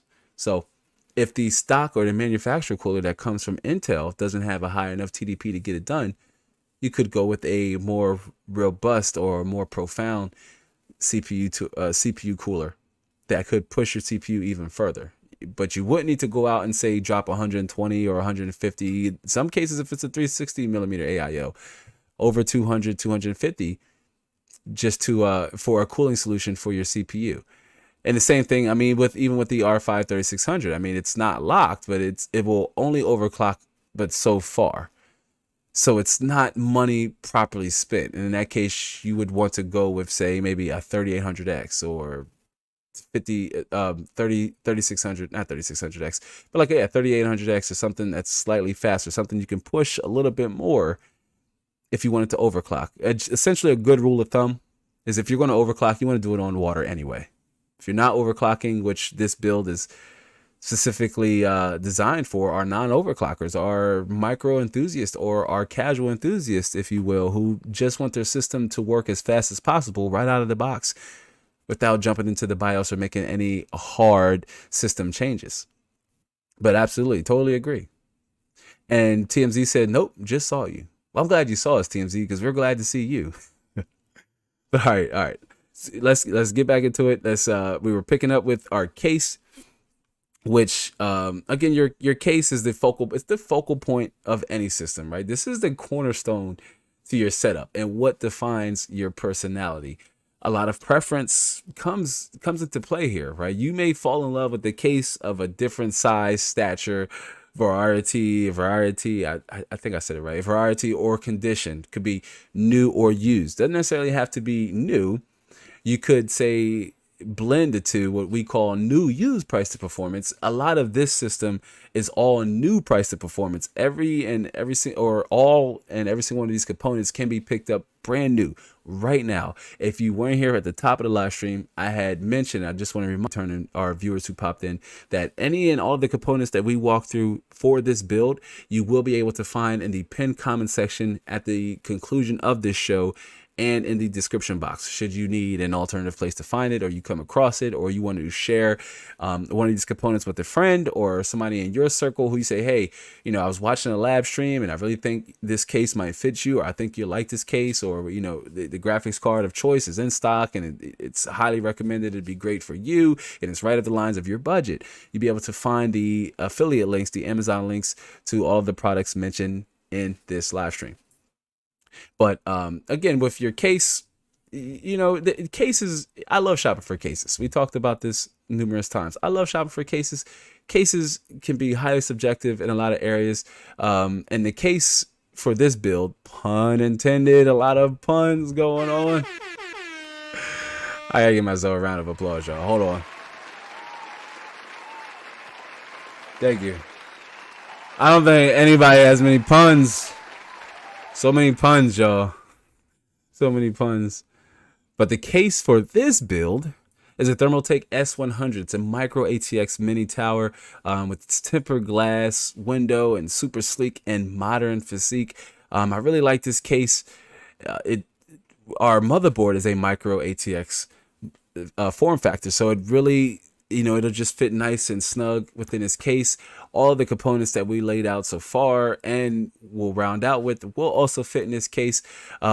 Again, while cases can be super subjective and could really come down to preference, color, maybe you want a white case, maybe you don't want a gunmetal case, maybe you want a case that doesn't have any tempered glass windows, maybe you want a case that has all tempered glass, maybe you want to spend a little more on your case. Regardless of the direction you want to go, what I would recommend for your case is one that at least has optimal directional airflow, which ironically, it's one of them, do as I say and not as I do. Ironically, the Thermo S100 at face value doesn't, because it's completely cut off here from pulling cool air from the front, and it's reliant on that air being moved through the side vents here. Not super worrisome, simply because a lot of our components are low TDP components, meaning they won't generate a lot of heat. So that means they won't rely on super adequate cooling to keep them at respectable operating temperatures. Again, our CPU is a non-overclock CPU, and it's being cooled with an air cooler. So we really just need to focus on keeping it at under 64C, 60C, somewhere along the lines, which that CPU cooler from Intel's camp should be able to get the job done. But when you're looking for a case, or you're looking to invest in a case, you want to go with a case that at least has decent optimal directional airflow, one that's going to be able to allow your components to pull as much air from the front and out through the back as possible. This could also depend on your GPU type, which we are going to jump in next, one component ahead or two components ahead. But this could also be a factor that's decided on the type of GPU you have. Is it a blower style? Is it a add-in board variant to where it has a custom cooler on there? And most of those cards pull air from the bottom, and then it cools the PCB, and it shoots the fans are pushing the heat off of the fins, or the fin array on the GPU, and then it's going back into the case. So that's something to consider if you are going with a slightly higher end GPU, one that's beyond the scope of what we laid out for this build, or you're going with a beefier CPU, right? But you want a case that at least has decent optimal directional airflow, one that has quality build materials, solid metals. Tempered glass is a save up money for your build. If you had to put aside and sacrifice in some areas to jump in and say, yeah, I got 900, to spend on a build, but I had to work for this, I had to make some sacrifices for it, you could get a case with tempered glass. In most cases, pun again, in most cases that has tempered glass in the front, sides, back, and even top. Now, again, we had mentioned that it's price over preference. And if you have the additional spend, if you say, you know what, I have another 40, $50 and I want to get a slightly better case, go for it. Okay, because also another tip I'd recommend is when you're shopping and investing in a case is that you actually, consider a case that's expandable, one that has support for larger size components, whether that's a larger PSU or even a full size ATX motherboard, or we mentioned a 360 millimeter AIO, which I believe this case doesn't support, because it's a micro ATX case. Most micro ATX cases don't support 360 millimeter AIOs. As you can see here, yeah, definitely probably only even 120, not even like a 280 millimeter AIO. Probably only has support up to a 240 millimeter AIO. That's two 120 millimeter fans on probably like a 2.5, 3-inch radiator. But you want a case that's going to offer some expandability, a case that's going to allow you to add more to the system down the road. One that also, if it's you building, makes the build process easier. So you want to make sure you have adequate space to tuck and fold any unnecessary connectors or cables that you won't be using, or that's not required of you to use for your build. And out of sight, out of mind, fam. And when you do this, it really brings the system together. You can't see the panel on this case, but it's a non-transparent panel. It's just a flat panel. You can't see through it, so it just completely hides the cables, and it just really adds to the, I guess you could say, the glory. It puts the glory in glorious, if you will, with PC gaming and building a PC. Again, there's so many different. We can go on and on about cases here. So many different cases you can pick from. Again, I would say you may not plan on using the same case for long, but you should still plan on keeping it in the future. Yeah, I'm one of the people who would say, you know what, I would switch cases annually if it wasn't a little bit of work that goes into swapping all your components out and just breaking down your system and building it again in a new case. I would switch cases all the time, because anytime I'm in that realm of shopping for cases or I'm looking at new cases, chances are I fall in love with a new case every week or every day, and where I'm like, oh, I would love to use this case. Oh, I like this case. I have my favorites and some of my personal choices that I like, but it varies very much for a lot of us. But if you're looking for a case, do try to stick to those 3 parameters. Invest in a case that has optimal directional airflow. Some cases it may come with fans in the front. The more you spend, the better the quality, the higher the chances of that. But you also want quality build materials, solid metals. That way you don't have to worry about like your case bending or warping on you. If you need to move it around, you just want that premium feel. Not only that premium look, but you want that premium feel too with your case, and one that's expandable, one that you're able to say, excuse me, switch to a bigger cooler solution, right? There's even some CPU towers that could get quite quite thick in size, if you will. And so you want to make sure you have a case that can accommodate any future expandability you might be interested in. But for this build, we went with the Thermaltake S100 Micro ATX Mini Tower case. Again, you don't necessarily have to go with this case, but it comes in at a cool 70 USD. I am biased towards Cooler Master, Corsair typically, but this Thermaltake case, I just couldn't pass up, as it just has a smaller footprint and could really be beneficial to somebody who may not have a lot of desk space, because you should keep your system on your desk if possible. If you have the space to do so, try not to keep it on the floor, and in all scenarios and cases, try not to leave it on carpet, right? Try to keep it raised on like a flat plastic or wooden surface. And that because your PSU is going to need to breathe as well, and you don't want to, create a thermal bottleneck with your components, right? The heat and dust are 2 component killers, and so you want to keep those 2 things in check as much as possible. Having a case that allow you to expand in the future is one way you can do that, and having a case that will allow you to improve the foundation of your system is another way. By foundation, I mean not just with adding not just adding a beefier cooling solution like a bigger AIO, also a bigger graphics card. If your case if you didn't go with the Thermaltake S100, you went with a smaller case, keep in mind the smaller, the more limited you are in future choices.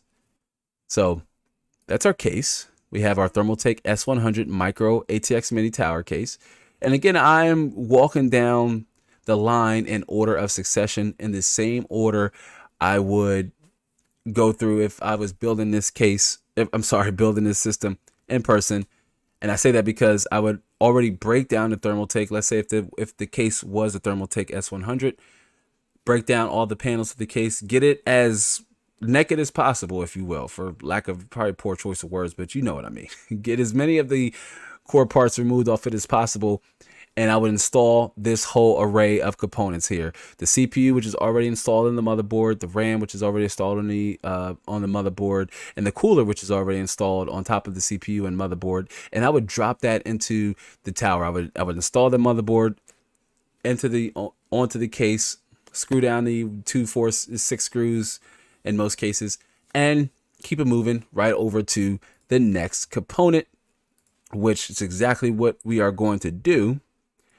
And for this build, we are going to go with the Western Digital Black S9770. It's a 1 terabyte M.2 NVMe SSD. And now with storages, with monitoring drives, you want to take advantage of fast read and write speeds, right? Especially with PCIe Gen 4, with which is twice as fast compared to Gen 3, and provides lightning fast data transferring. So on top of that, keep in mind our motherboard has support for PCIe Gen 4.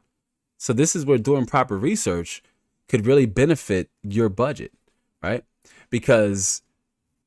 And keep in mind that it's price over performance in favor of performance. So it doesn't necessarily have to be this NVMe M.2. It doesn't necessarily have to be a Western Digital SSD. it could be a different brand. But for our build, let's switch back here. We're going to go with the Western Digital Black. It's $100, not bad. Storage prices too, or NVMe M.2s especially has come down in price. You could switch to a 2.5-inch SSD, a SATA SSD, to absorb the costs of the speedy M.2, but it's still a viable solution over an HDD that is going with an SSD. Having an HDD is fine. It's okay. Recommending a hard drive for most, in most modern usage would be for either, redundant file saves or games you don't play as often or nearly as much, but you don't want to. They have large install times, or, for recording your gameplay footage, things like that. But for games you load and you play on the regular, going with an NVMe M.2 especially will benefit and just really, really make your experience as a PC user, as a desktop user, that much more quicker, that much more faster. Again, it doesn't have to be this brand, but for a PCIe Gen 4 1 terabyte M.2, expect to pay somewhere between 100 to 110 USD, especially one from a reputable brand like Western Digital with its 6 times faster than an SSD rating. Now, you could switch to a 2.5-inch SSD, again, to absorb the cost, but keep in mind that a 500 gigabyte M.2, so if you say, well, I don't need 1 terabyte lab, maybe I could, drop it down a little bit, save a little bit more and go with, say, half the storage capacity. I see TMZ says TMZ says, gotta take off. Nice seeing you all later. Yes, definitely TMZ. We'll catch you definitely in next Saturday's live stream. Hope to see you there. So do keep a lookout for that. I typically here, let me switch back here really fast because we know TMZ is leaving, but this is good for all our viewers live and on the replay. But the live streams, I typically do try to schedule them out. That way it gives it time to permeate over on YouTube, and that way YouTube could still push that video stream out or that video leak out to as many people as possible. And when you do things like still say hit the notify me button, or you hit the like button on the stream, it still helps push it out in front of more and more people, even though the stream hasn't went live yet. So definitely do all the things. And Cliff says 1 terabyte perfect, as that's the new requirement for Windows Direct. So let me switch back over here. I couldn't. It was cut. It's the new requirement for Windows Direct storage. And not only that, but games take up a significant amount of space. Like even the free ones. I believe Call of Duty Warzone is somewhere north of 300 gigabytes, between 250, 300 gigabytes. So imagine if that was a game you wanted to play and you say, you know what? Well, yeah, I play Call of Duty Warzone, but I also, play a little Apex. I play a little Fort too. If only a 500 gigabyte SSD, you are going to run into some storage issues there, fam. And that's not excluding any other games you may want to play that you didn't think about or you considered playing. Maybe you're on Steam, you catch a Steam sale, and you're like, oh, wow, Red Dead Redemption is $20. I didn't think I'd want to play that game, but hey, now I can play it in a higher fidelity, unlock frame rates, what have you. I think I'm going to pick it up. I want to play it. But then you see that, man, Red Dead Redemption 2 also has a large download file size fit of getting them out earlier, at least a day or two before they launch. But switching back here and diving deeper into the necessity, or what we would recommend, is at least a 1 terabyte SSD, because a 500 gigabyte M.2, it's going to cost you about $40 to $60, which is the same for a 500 gigabyte SATA SSD. So even if it's not form factor that you should take into consideration, just know that the prices are about the same in terms of storage capacity. And then even a 1 terabyte SATA SSD will cost about $20 to $30 less. So if you said, hey, I'm really trying, I'm tight, and I really need to lock in and stay under that $900 mark, or I need to compromise some areas, where could I compromise that wouldn't say nuke my game performance or really have a drastic effect on my performance? That area could be storage, right? Having faster storage is going to help with faster load times, faster boot times. Your assets and your resources and games are going to load quicker and pop in quicker. But if those things aren't necessarily important to you, saving is, while still getting the most value for your money, you could go with a 1 TB SATA SSD. Just know for a gaming PC with at least the expectation of downloading and actively playing 2 to 3 or more games, 1 TB also, I know it seems like a lot, especially to the uninitiated and the uninformed, but going with 1 TB, okay, for a serious PC, a serious gaming PC should be your starting point, should be where you invest here money or your portion of your budget, and that's to going with a higher capacity SSD. I only recommend dropping down to a single 500 gigabyte reader if you don't plan on keeping if you plan on keeping a super limited library. Again, if no more than 2 to 4 games. Sorry, I said 2 to 400 games. Not on the 500 gigabyte SSD, dog. But only if you plan on keeping a super limited library, right? And games that don't have large download sizes, then you could get away with it, right? You could uninstall and install as you go, but this shortens the life of your drives and is super annoying when you just want a game. But saving here could prove feasible, especially if it's intended to get below your budget or put it towards another performance affecting component or performance enhancing component, that being, say, your CPU or your graphics card or a higher rated power supply unit, which ironically we're going to segue into, and that is our power supply unit, right? But I just wanted to highlight where we are now in the budget, as we're at just a hair under $500, and we have 4 of our core components installed with this system and laid out and ready to go. That is our CPU, our motherboard, our memory, our storage drive now, our storage solution, that being the 1 TB M.2 super fast drive, and our Thermaltake S100 micro ATX tower. That leaves us with just our video card and our power supply unit and Windows, which we're going to get to that in a second here for our operating system. But that leaves us with 2 components that are left out. Because again, we don't necessarily need a CPU cooler unless you wanted, let's say that $30 you saved from switching from a standard SSD and not going to the M.2, because you wanted to, take that savings and say, well, I want a better CPU cooler. I don't want the factory cooler. I want to go with a better cooling solution. You can put that savings towards dropping into an air cooler, right? But if initially you could save money and take advantage of Intel CPU stock cooler and freeze those assets, put it towards somewhere else, or say, you know what, I'm going to wait to improve my CPU cooling solution when I actually improve my CPU, right? But we have our core components lined out, our case, storage, our RAM allotment, our motherboard, and our CPU. Now, again, if I was dropping this in the case, the next component I will go with is my power supply.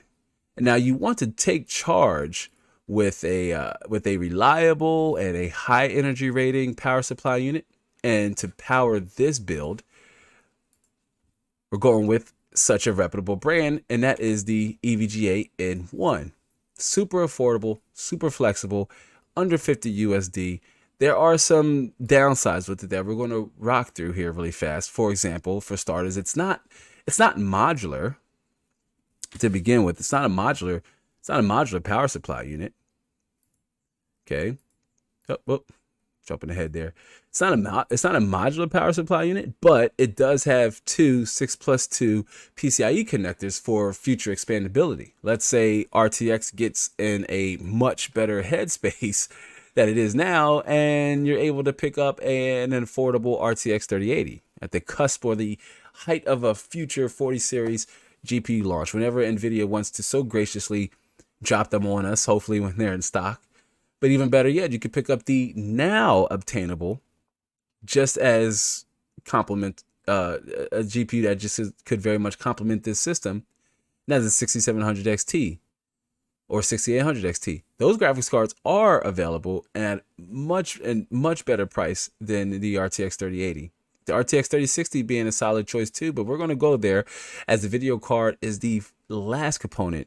Not last, because Windows, I won't argue Windows could be a component, but this power supply unit has plenty of SATA connectors, and it comes from a reputable brand with a robust warranty length. The best advice I could give here with determining how wattage is enough. Let me switch back here to our PC part picker list. Is to try to 2x your estimated wattage. Now I know we haven't dropped in our GPU, which this is a super helpful tool to give you an estimate of how much wattage your component is going to generate. This is likely right here. This is likely at idle. This is likely when all the cores and threads are boosted to as high as possible, and this is probably just when the motherboard is processing a heavy load between the GPU, RAM, and your CPU. But one thing I would recommend is 2xing your system's expected wattage and preparing for, say, performance fluctuations or just additional headroom for spikes or what have you. While it's not performance enhancing, but putting a little more of the bag towards a fully or semi-modular power supply unit has two benefits. One being that it's flexible, and two, the other is highly customizable. So if you don't need a particular connection, then you don't have to install it on your power supply unit. You could just leave it unplugged and go with the cores that you absolutely positively need, or the ones that came with the power supply unit. And you could, for customability, I always butcher that word. You get the point though. To customize your cables, you can go with custom cables. Right? It's a little hard to do or nearly impossible in a non-modular power supply, but then you could at least spend $10, $20 more if you were able to save in other areas of your budget or with your build and invest in a semi or fully modular power supply unit. And that way you can make aesthetic changes to your build, say with not having to tuck cores that are unused and they're just down there obstructing airflow, or you want to really define your personality with your setup and you want to add custom cables. Maybe you have a white and red setup. I have custom cables on Snow White. You might have seen it in a video. It's my if you want to watch the video, it's on the channel. It's the video I did where we just kind of vlogged out me making some side grades to my base system that is Snow White. But those would be two of the biggest reasons why you would want to go with at least a fully modular, or at a minimum a semi-modular power supply unit. Not necessarily performance enhancing. You're not going to get much out of that, but it will make things much easier for you or anybody else who's servicing your build. It just makes it a little easier to navigate the internals. And again, EVGA has a very robust warranty system put in place with warranties on their power supply units of up to 10 years. And it's also the warranty is transferable between owners so long as the original owner is able to pass down a receipt or proof of purchase to the new owner. So that's just something to take into consideration. If you say, you know what, I'm gonna go out on a limb and I see a used power supply unit on the market and it's an EVGA power supply unit, just know that you're depending on the age of the power supply unit, it would still be covered under warranty so long as it's any obvious changes made to it, like it's opened up or it's some signs of tear or improper installation, things like that. But it's good to know. So we have our power supply unit, pretty straightforward there. Again, it's price over performance, with performance being the biggest factor. And you may or may not want to settle on this particular power supply unit, but it is a 650 watt power supply unit, so it will power most graphics cards up to a 6900 XT and quite more.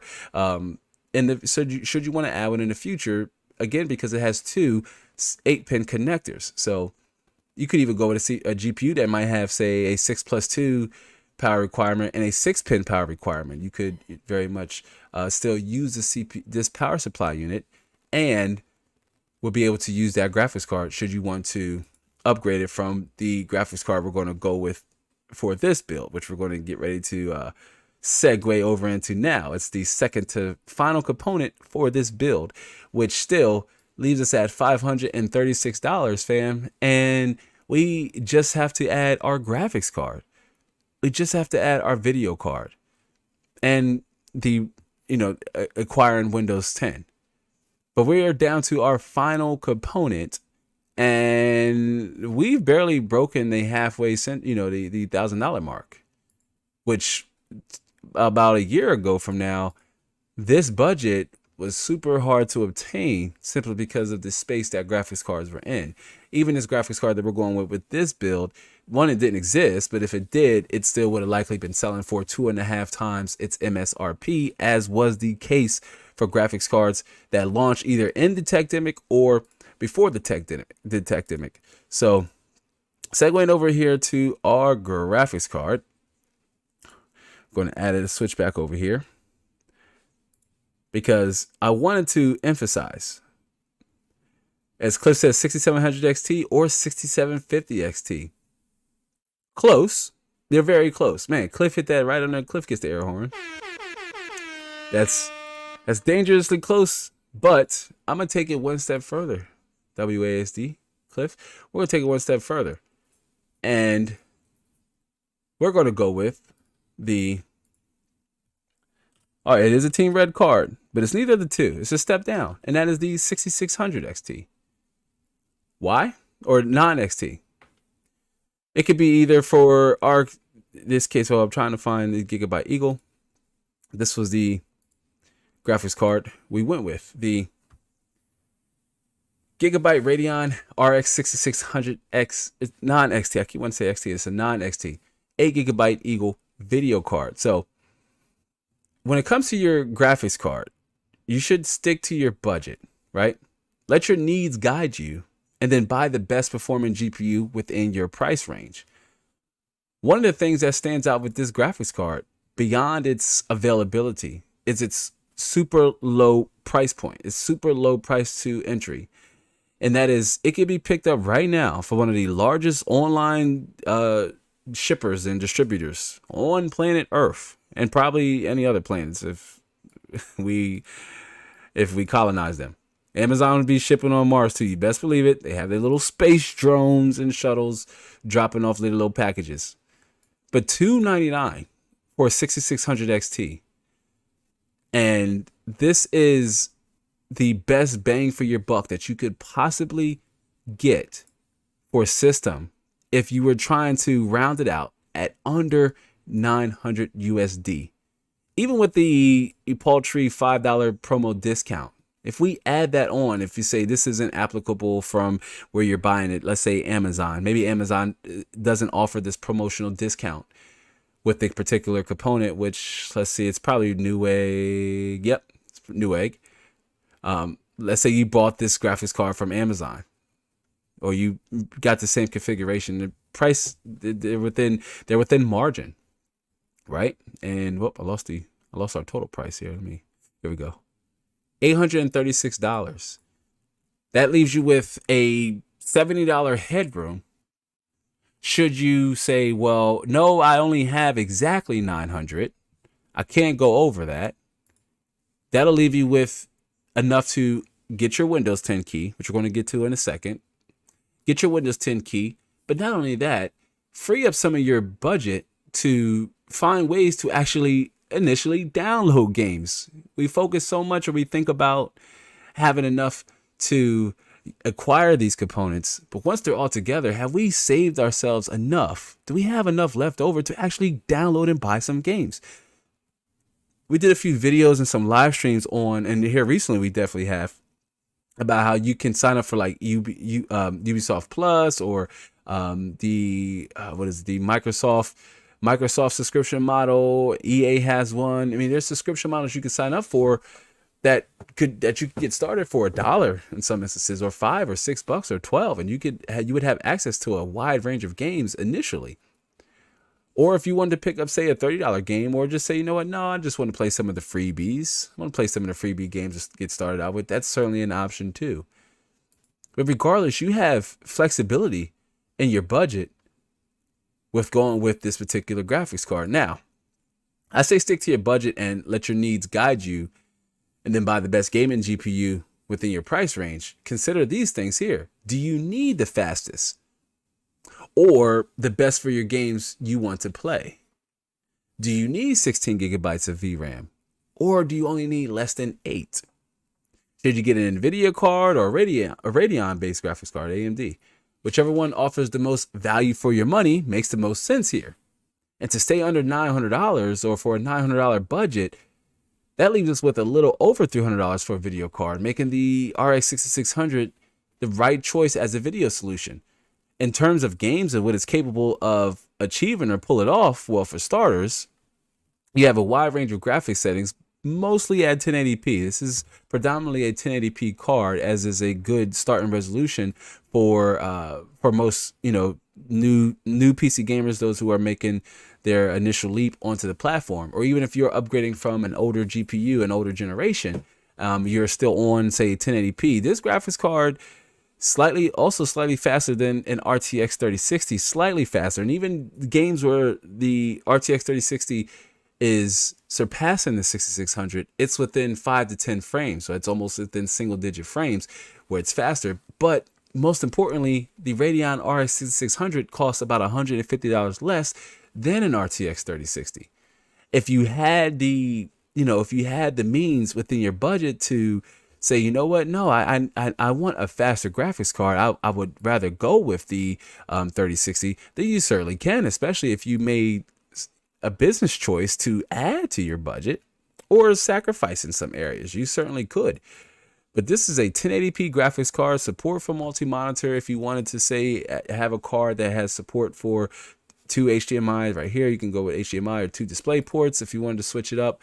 And you could run your games between max or high settings for optimal performance. Somewhere in between that graphic settings. This is a 1080p high settings card. Most importantly, it's a 1080p medium to mid-range card that's going to deliver decent performance at both 1080p and potentially 1440p. You may need to compromise a little bit more on your graphic settings at 1440p, but to start out, right, for most users, 1080p, especially what I'd recommend for this system, the monitor of choice may be somewhere between 75 hertz to 144 hertz monitor. So because it's such a wide range of games you have available for you to play, from today's most graphically demanding games to yesterday's least graphically demanding games. This GPU would run, it's not a very flattering angle right there, but this graphics card would run, be able to run your Assassin's Creeds and be able to run your Resident Evil Village, a game that I was talking about earlier today, a game that I've been playing here recently as my game of choice before we jump into our pop-up live stream game of choice, which none of y'all are going to guess. I told a few community members, or channel members, I'm sorry, but it's a game that I was going to play a different. Let me switch back here really fast, y'all. I promise, really fast, and I'll get caught up in the chat. But I was going to play. I had my eyes set on one particular game, which I thought might be better played in a particular season. But then I saw that another game was coming out that I thought was even more fitting to play live and with the community, that I said, you know what, that's where we're going to do it. So when it drops, you'll probably see a pop-up live stream coming up here very, very soon. But Brother Cliff says, excellent choice, RX 6600, great bang for buck. Absolutely. Matter of fact, can we get a round of applause for the RX 6600, y'all? It does have superb bang for your buck, right? $299 graphics card that is essentially available to purchase right now on Amazon or Newegg. This graphics card is available to you should you want to pick it up. Even here on PC Part Picker, the go-to location to pick up this graphics card is Amazon at $299, y'all. A lot of you here in this community have been longtime viewers, and I super appreciate y'all for that. Have been longtime viewers here, and for the last 2 years, just creating relevant content during the GPU tech demic has been challenging, and for a micro content creator, myself, a micro influencer.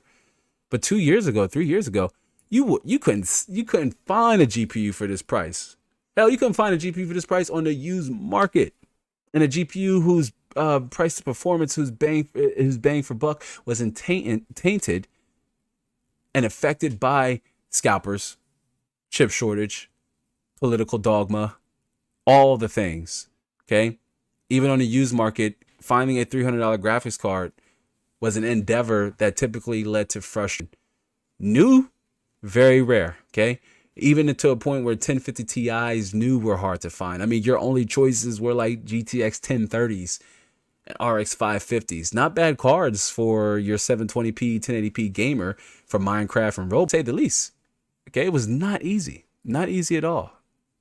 Not only, I particularly really am a fan of this shroud and this cooler, to where 3 fans, it gives you a better cooling solution or a better cooling scenario to help your GPU boost as fast and far as possible in terms of its clock speed. And you want your GPU to stay cool or running cool for the entirety of its lifespan. The cooler your graphics card, the longer it'll last.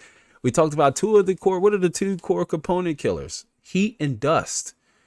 If you find a way to mitigate those 2 things by routinely and regularly cleaning out your system, using some of the tools we walked through in a different live stream, dealing with dust, but not only that too, with reducing the heat buildup within your system, or heat saturated patches or areas within your case. Okay, heat and dust are 2 of the core component killers when it comes to PC parts. You want to do your best to keep those 2 things in check. Okay, so with a three fan shroud on this Gigabyte Eagle Radeon RX 6600 will give you maximum temperatures during your gaming sessions and other applications, whatever the things you might want to do on your system. This system, as it stands, is maybe another 2xing your memory allotment that could turn it into a halfway decent, maybe 720p high settings or 1080p low high settings, depending on the game, streaming system. And that's simply because your 6 cores may struggle a little bit depending on what that game is. Let me get caught up in the chat really fast. As Cliff says, I'm getting Spider-Man this week. I never played it. Oh, okay. You know what? I'm going to drop the bomb here. So we see we lost a few folks. So I'll say here, there's not a lot of people will likely hear me play it again. But I will say, with a couple of the games that's appeared on screen, one of them might be it. One of them might be it. I might be getting that game too. As Cliff says, I just finished God of War PC. Nice. I've spoiled myself with God of War. I've been reluctant to jump back into it, but I really want to. And Cliff says, I have the cheaper power cooler fighter RX 6600, and it's just a dual fan. Even pegged and overclocked, it runs cool. The GPU uses very little power, fam. Yes, and that's another positive with this particular graphics card, and that it has a low TDP. Essentially, it doesn't generate a lot of power, ergo it doesn't necessarily generate a lot of heat. From some of the numbers I've saw, it was pulling anywhere between 90 to 100 watts, which is about right on board with their expected wattage, right?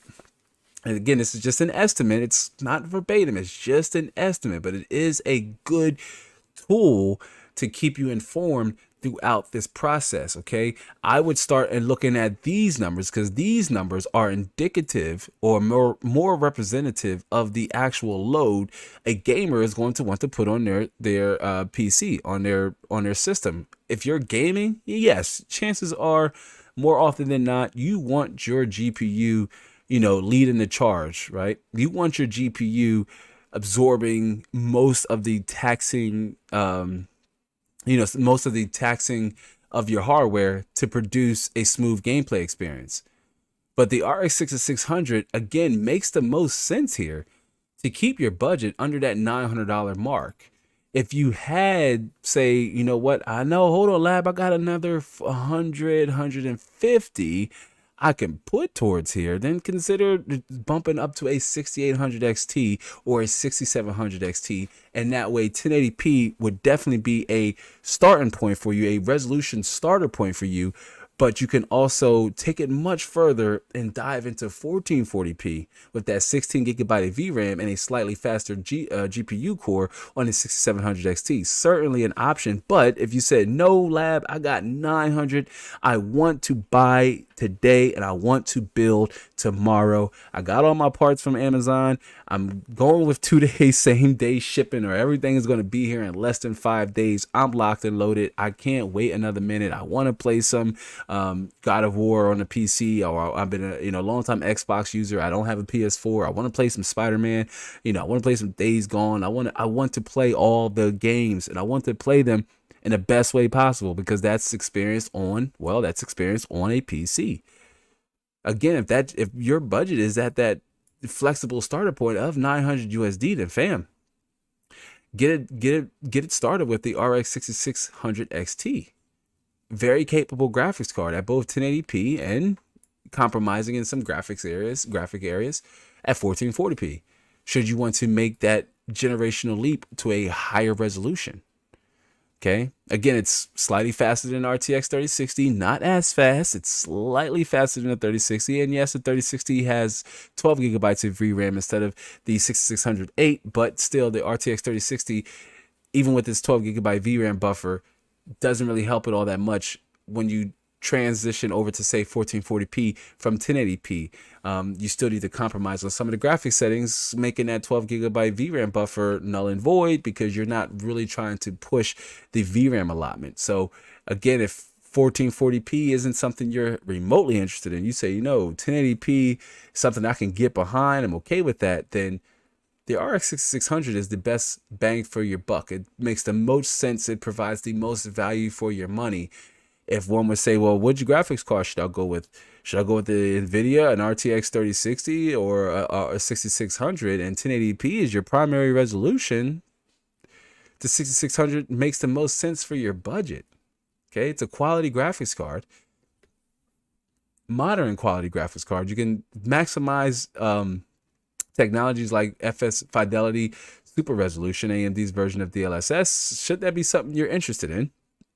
Or not, because I know it's not the most popular gimmick, but as Cliff said, it tears up 1080p. The little card does high refresh. Yeah, I mean, that's why I would recommend, if you're familiar with the benefits of having a higher refresh rate monitor, you could get started with a 75 hertz to 144 hertz monitor, and that would do you good, or that would do your setup and your system good for years to come, regardless of the graphics card you're on and your CPU configuration.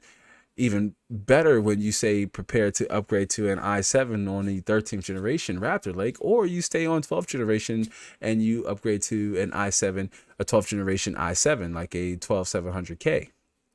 But what I recommend is you scale your experience so that your upgrades along the way are more impactful.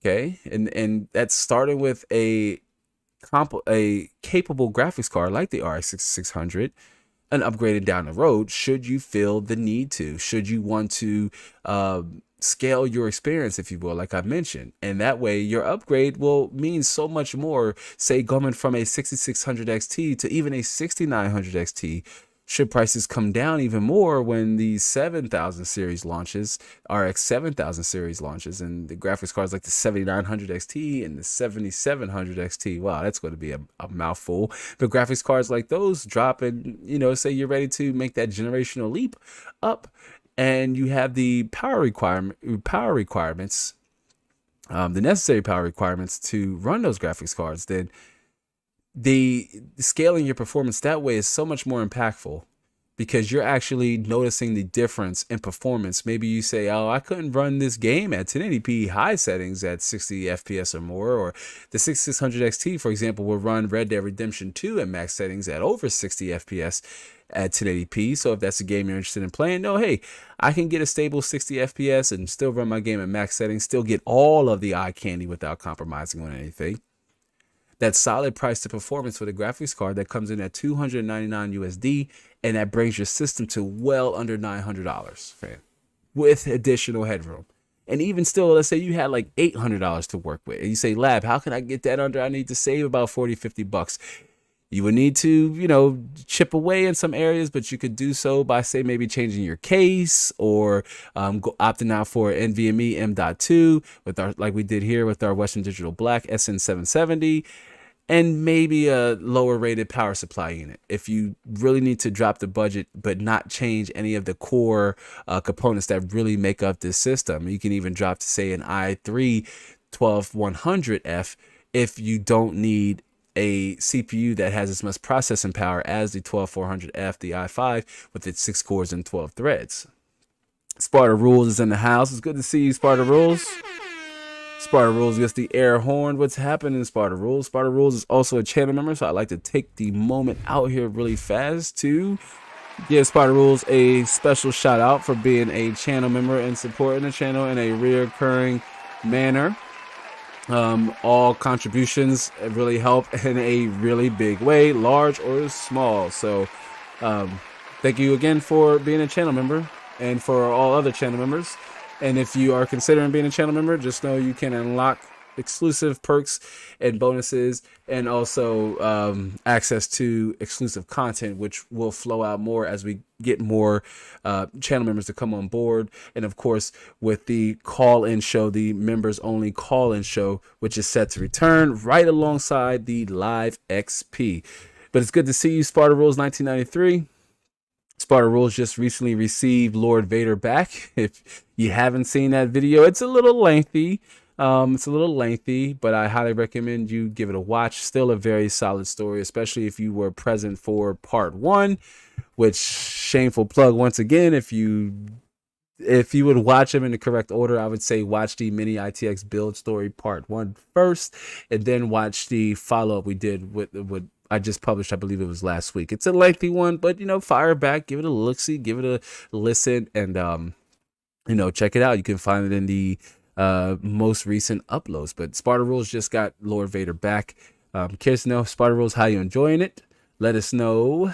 We were walking through a build. We were configuring a gaming PC for anybody else who just arrived, and I do welcome you to hit that like button for me on your way in, if you ever so wouldn't mind. Shout out to Mrs. Mod for dropping that mini ITX gaming PC build link in the chat there. If you need more, if you want more Inside the Live content, I know most of you have seen that video here now, but the live chat stays up post live stream. So any links shared throughout the duration of the live show will still pop up there. So even if you're watching the replay, as these essentially double as vlogcasts, live vlogcasts, if you will, you could still pop over to the chat, and excuse me, it's just that much easier to find. But yeah, we're walking through a excuse me, we're walking through a PC build, the best gaming PC under $900 you could build in 2022. We were just highlighting the graphics card of choice, which I see we had a few more people stroll in. And again, welcome you to hit the like button for me, if you ever so could. And we get caught up in the chat here really fast. As Brother Cliff says, the new egg, the egg. It's funny, I took that as the egg. But Cliff says, new egg has Sapphire 6600 for $260. So even if you needed to get that number under $800, it doesn't necessarily have to be Amazon. Remember, the game is price over performance, with performance being the biggest factor that you should take into consideration before pulling the trigger, aka hitting checkout. Right before you hit checkout, it's price over performance, with performance being the biggest factor. But as Cliff so graciously pointed out for us, that Newegg has a Sapphire 6600 RX 6600 for $260. That's about what, $39 cheaper or $40 cheaper than you could get it on Amazon. That right there alone, if you were super tight and you said, no, I only had about I only have $800, fam. Could I build this system on an $800 budget? Or if I couldn't, what areas would I have to compromise on to get it down to that threshold, or get it down to that number? For starters, it doesn't necessarily have to be Amazon. If it costs less on Newegg, then that's just additional savings you could lock in. It doesn't necessarily have to be Amazon. Amazon is just typically widely accessible. So is Newegg, though. So is Newegg. As you can even see here, The i5 12400 can also be picked up from there. And in some instances, you may even come across a combo deal. You may even come across a combo deal to where you can pick them both up for a solid price or a solid rate. But very thanks for pointing that out. And that's a very good point Cliff makes out, that shop around. Try to get as many savings as possible. And that way that could correlate to other areas in your build. But for the few folks who just joined us, I see we had a few pop in. We're going to start from the top here really fast and work our way through the components of choice and essentially why we chose them for this gaming PC that comes in at under $900 and that has potential to get you even under the $800 mark, as you can see here with all of our components minus Windows, which we're going to highlight here in a second. Minus Windows brings you well under $900 with flexibility and headroom, or leading you to head to other places to get components of similar stature for, or maximizing on deals and sales. For example, this case might be $70 on Newegg, but maybe Amazon's running a sale, or Amazon has a surplus stock on this case, and they may be running it $10, $20 cheaper. Or you may find a case that costs less than the Thermaltake S100, right? It doesn't necessarily have to be the Thermaltake S100. Maybe you're not interested in looking at the internals of your case. That's certainly a choice that you have, or the right that you have, if it's not as important to you. What's most important is getting the most value for your money. As even the Deep Cool Matrix 40 comes in at about $10 cheaper. The Thermaltake Versa H18, $49. You may even be able to head into a micro center, which I would highly recommend you do, especially if you're building a system like this. You could take this system, you could take this list out and say, hey, do you have these components? Because chances are you might even be able to save even more if you're able to go into a micro center. Micro center frequently runs sales, and I'm gonna stop building up micro center because they haven't paid your boy to talk about them yet. They haven't paid me to talk about them yet, but still, a lot of value can be found by shopping there to pick up a lot of these components that we walk through here today. Before we run through and go over your Windows solution to finish off your build, and that way you have all of the tools you would necessarily need from start to finish. Even if you say, you know what, I'm gonna go on a limb, lab. I'm gonna go on a limb. I'm gonna build my system myself. I'm gonna watch your tutorials. I'm gonna answer all the questions. You can also hire me for consulting. Also, that's also an option. Let's say you wanted to build yourself. You say, I'm ready to check out, but I need to make sure I have everything that's required of me, Windows included. We're going to go over that 1 second here. Let me get caught up in the chat really fast. Let's see. Sparta Rule says, I'm so happy to have it. Playing on a laptop was great and way better than playing on a console. Big facts, bro. Big facts. I mean, we say, hey, nothing wrong with a console. Nothing wrong with a console at all. Consoles have a purpose, but PCs have character. But Brother Anthony says, but just Sparta Rule says, just having 12 gigabytes VRAM is better than 6 gigabytes of VRAM. Absolutely. Especially if you are used to running your games at a higher fidelity or higher graphics settings, or even beyond 1080p, which if it's a laptop, chances are it's a 1080p monitor. But just having that extra little bit of headroom, in this case for our build, we went with an 8 gigabyte VRAM graphics card, but having 12 gigabytes of VRAM, I mean, the more the merrier, and that may add to your cost for the component. But like for Sparta Rules, that was important to them, right? Like having a graphics card with more than 6 gigabytes of VRAM, having 2x in that amount is what was important to them, and that's why Sparta the graphics card that that they have, and that is the RTX 3060 12 gigabyte. But spoiler alert, if you saw the mini ITX build video, then you would know that. So watch that video, and it should, lead you right over to price to performance, with performance being the biggest factor. But for our CPU of choice, we went with the Intel Core i5-12400F, 6-core 12-thread processor. Still a fast gaming CPU now. It's an i5. But if you don't need more than 6 gigabytes of VRAM, 6 gigabytes of VRAM, 6 cores and hyper-threading, and that's 12 threads, then the i5 is a super affordable choice for you, and can be a great stopgap between say 13th generation Raptor Lake, or should you want to upgrade to an i7 down the road as your needs change and as you need more processing power, or you want to do more on your system beyond just gaming, or do more while you're gaming. For our motherboard of choice, we went with the Asus Prime B660M. It's a non-enthusiast chipset. We also have a non-enthusiast CPU, so we're saving quite a bit of money here, because for the average non-enthusiast or even the casual enthusiast, overclocking isn't something they're interested in. There's an additional cost that will come with that if you even did want to overclock. So for most, paying that premium may not justify, it may not be justified. So having the average PC gamer in mind, because if you're interested in overclocking, then you should have done your due diligence anyway in the components you're buying. But for the casual enthusiast gamer, PC gamer, the 6-core 12400F and the Asus Prime B660M, great choices to get you started out.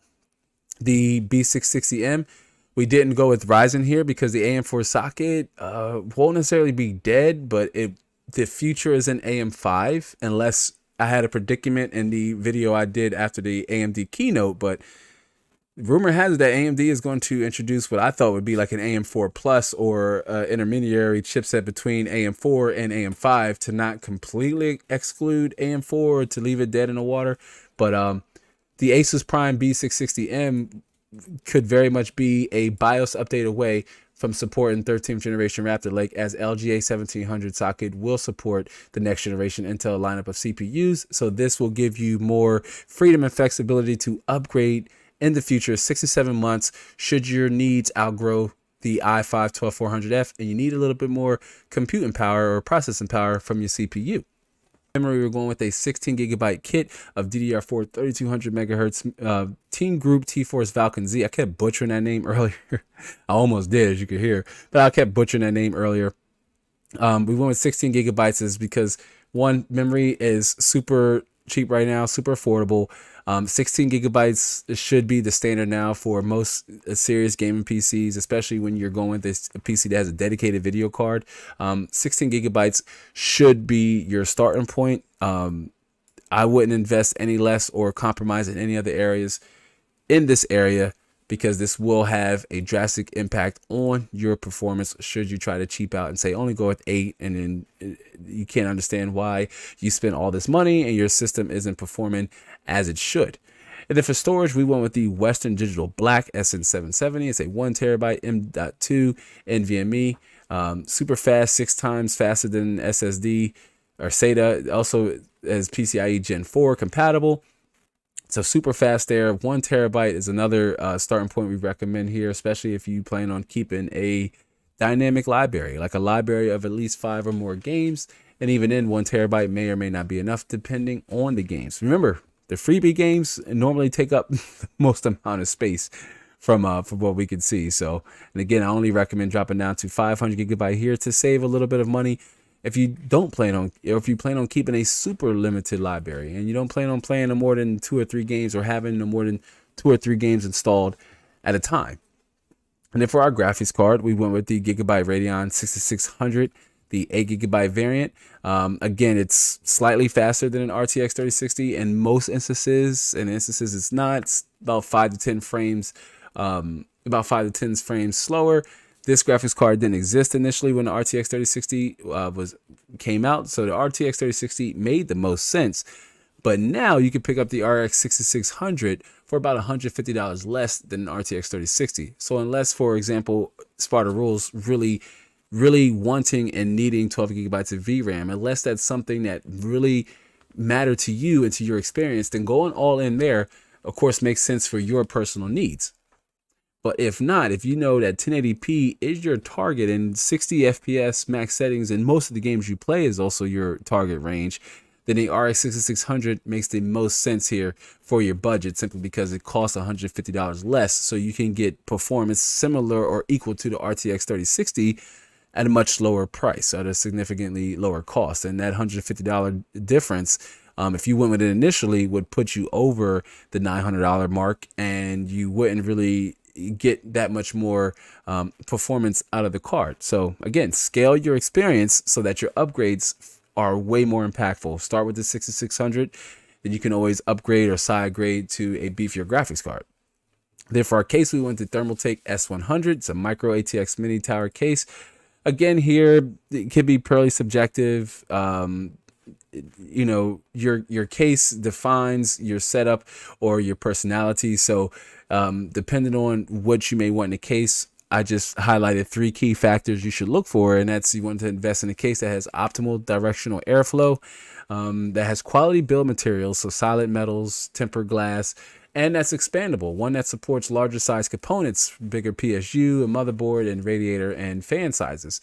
You may not plan on using the same case again for long, but you should still plan on keeping your case for the immediate future. And then for our power supply unit, we went with the EVGA N1650. It's not a modular power supply by any means, but it does have 2 6+2 PCIe connectors, so it provides enough I guess it has a compatibility support for switching or upgrading your graphics card to a beefier graphics card, one that may have 2 8-pin power connector requirements or a 6+2 and a 6-pin power requirement. It has enough right now to power the 6600, so it can get the job done now, and it has the wattage capacity that I recommend, which is at least 2 times your estimated wattage, as you can see here. We're at like 330. But it also gives you expandability or flexibility to say upgrade to a 3080, an RTX 3080, should you be able to find one a couple months down the road, sans an RTX 40 series launch, or a 6700 XT or 6900 XT.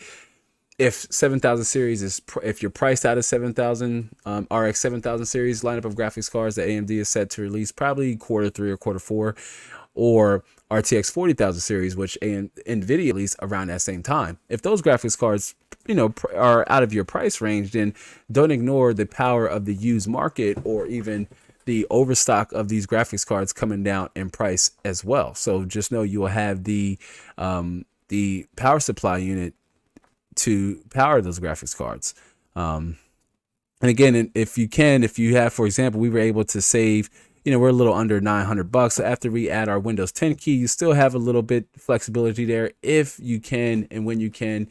Even if it causes you to go $10, $15 over your budget, I would highly recommend you invest in at least a semi-modular power supply unit. This is going to be great for customizing your system down the road with, say, custom cables, or making it easier to service your system or make upgrades in the future. You could always say, if you initially don't have the right power connectors, you could just replace the power connectors on a semi or fully modular power supply. So if you have the budget flexibility in between there, then by all means, go for it, family. Like, invest in a fully modular or semi-modular power supply unit, okay? It's going to make cable management and those things significantly easier to manage. Now, to round it out with, say, Windows, as we have our graphics card here, the Gigabyte Eagle 6600, which I'm a little biased to GPUs that have 3 fans. I really am. Plus, I'm a low-key overclocker. Like, I enjoy overclocking. I would consider myself an enthusiast overclocker, but I haven't killed enough components to have that title. Not that I want to, but I do overclock with the intent that if it dies, then it dies, right? Like, it's not healthy because computer parts are expensive, but I more so really enjoy overclocking older components, because if overclocking older components could introduce some performance enhancing numbers more than, say, overclocking modern graphics cards, which are typically boosted as high as they possibly can.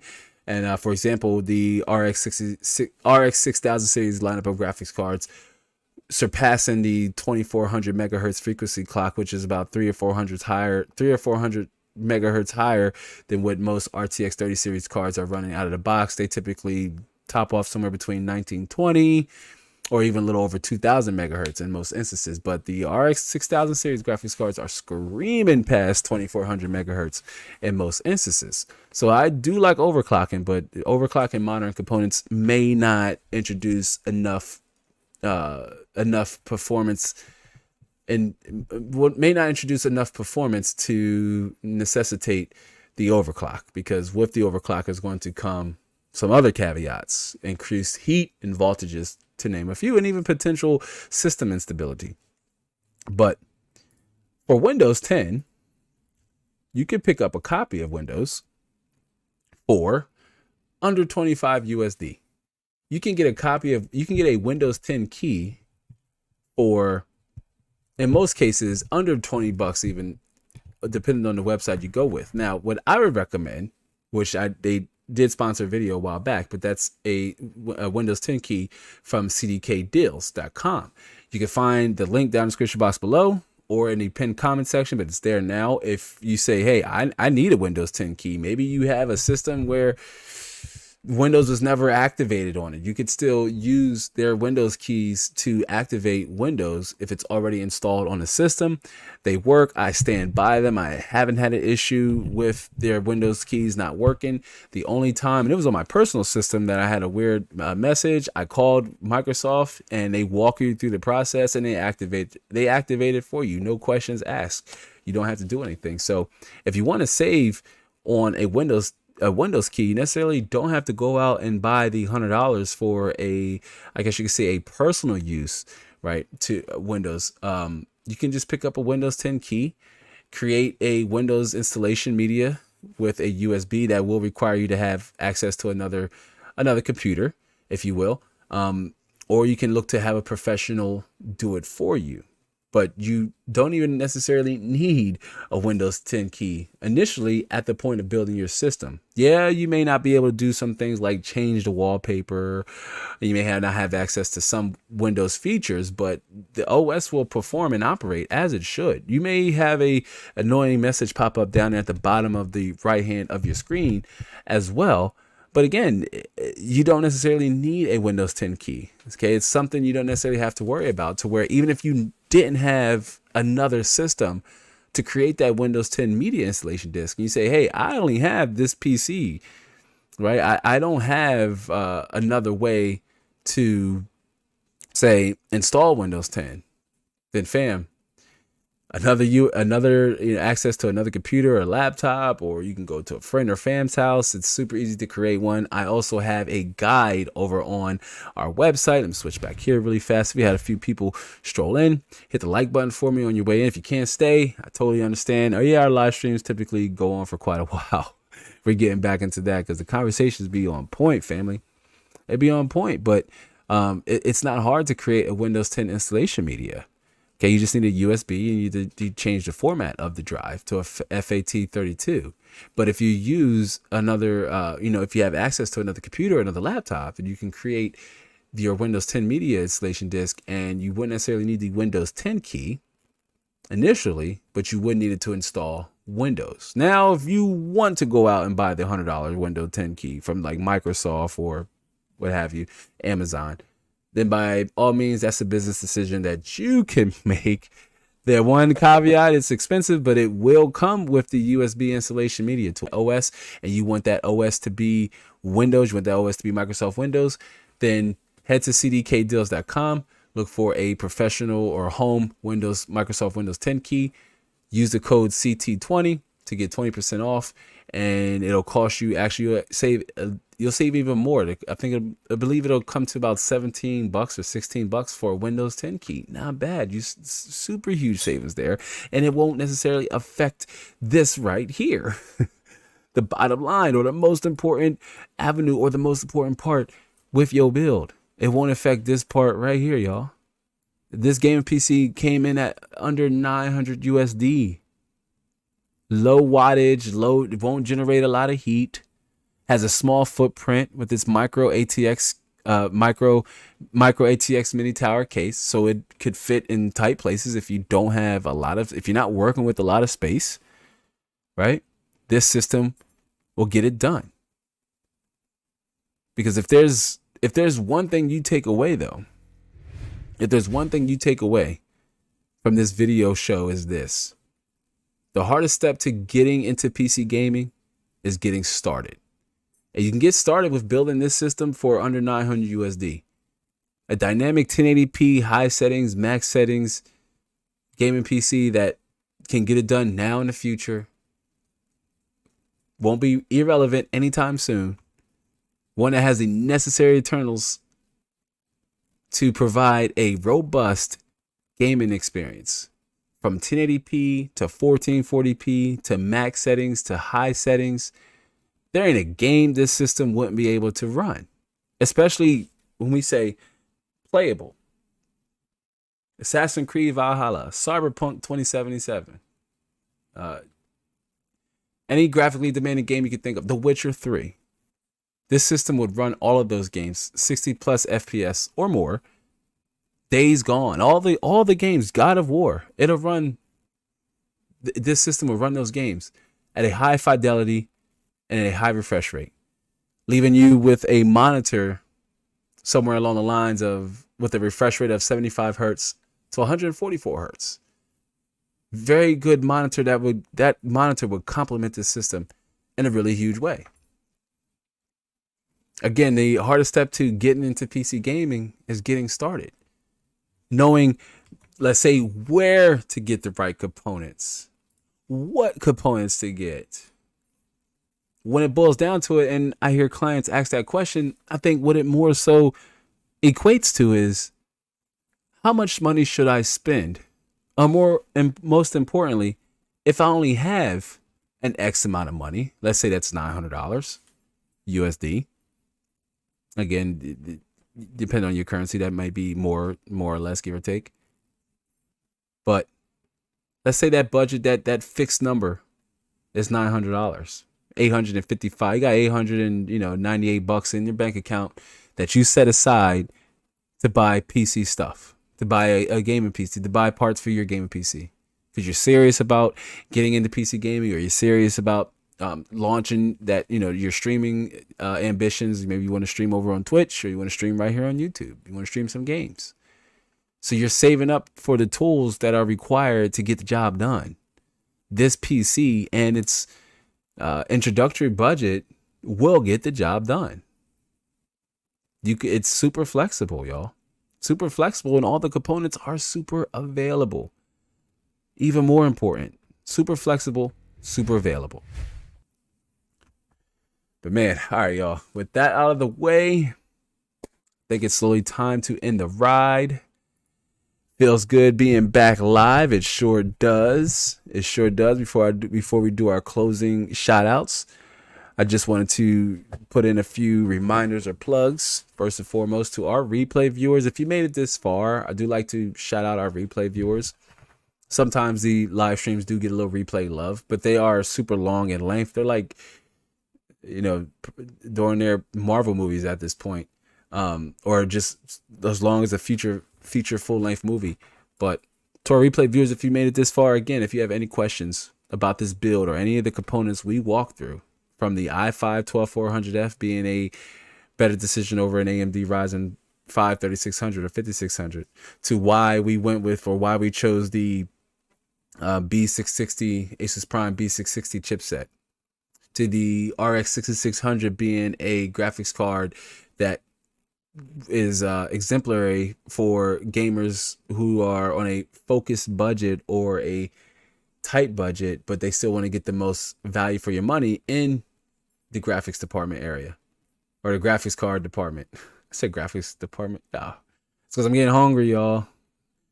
But, or as to why you want 16 gigabytes of DDR4, or to find out how to get that Windows 10 key that's going to save you even more money on your build. If that's you and you're on the replay, leave any and all of your questions down in the comment section below. If that's you and you just joined in, which I see we had a few people pop in, first and foremost, hit the like button for me before you dip out, before you run out. At least hit the like button for me. Even better, if I know you, say hi. I'm going to share this on my personal Facebook. I don't do that a lot. I should have shared this on my personal Facebook. But yeah, if that's you on the replay, let us know. We want to help you. We want to help you with this journey. If this is a system you say, you know what, Lab, this sounds like what I'm looking for in a gaming PC. Can you help me make this a reality? Reach out to me, fam. You can follow me on Twitter. Mrs. Mob will drop it in the chat here, but you can follow me on Twitter at Inside the Lab YT. At Instagram, it's the same thing, at Inside the Lab YT. Facebook, it's the Inside the Lab Show. Wherever you like to be at on social media, whether I like the app or like the platform or not, chances are I am there. and you can reach out to me, and I'll be more than willing to answer any and all of your questions along the way.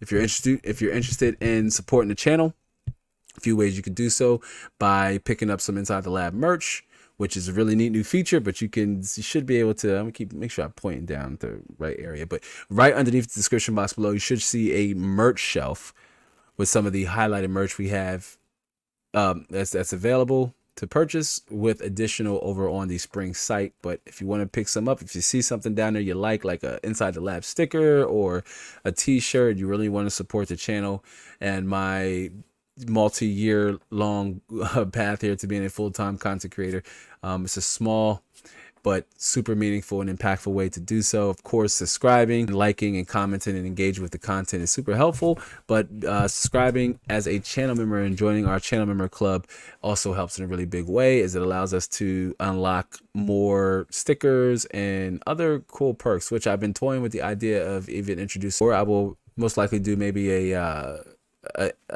maybe we'll talk about that in a pop-up live stream when those changes do come into play.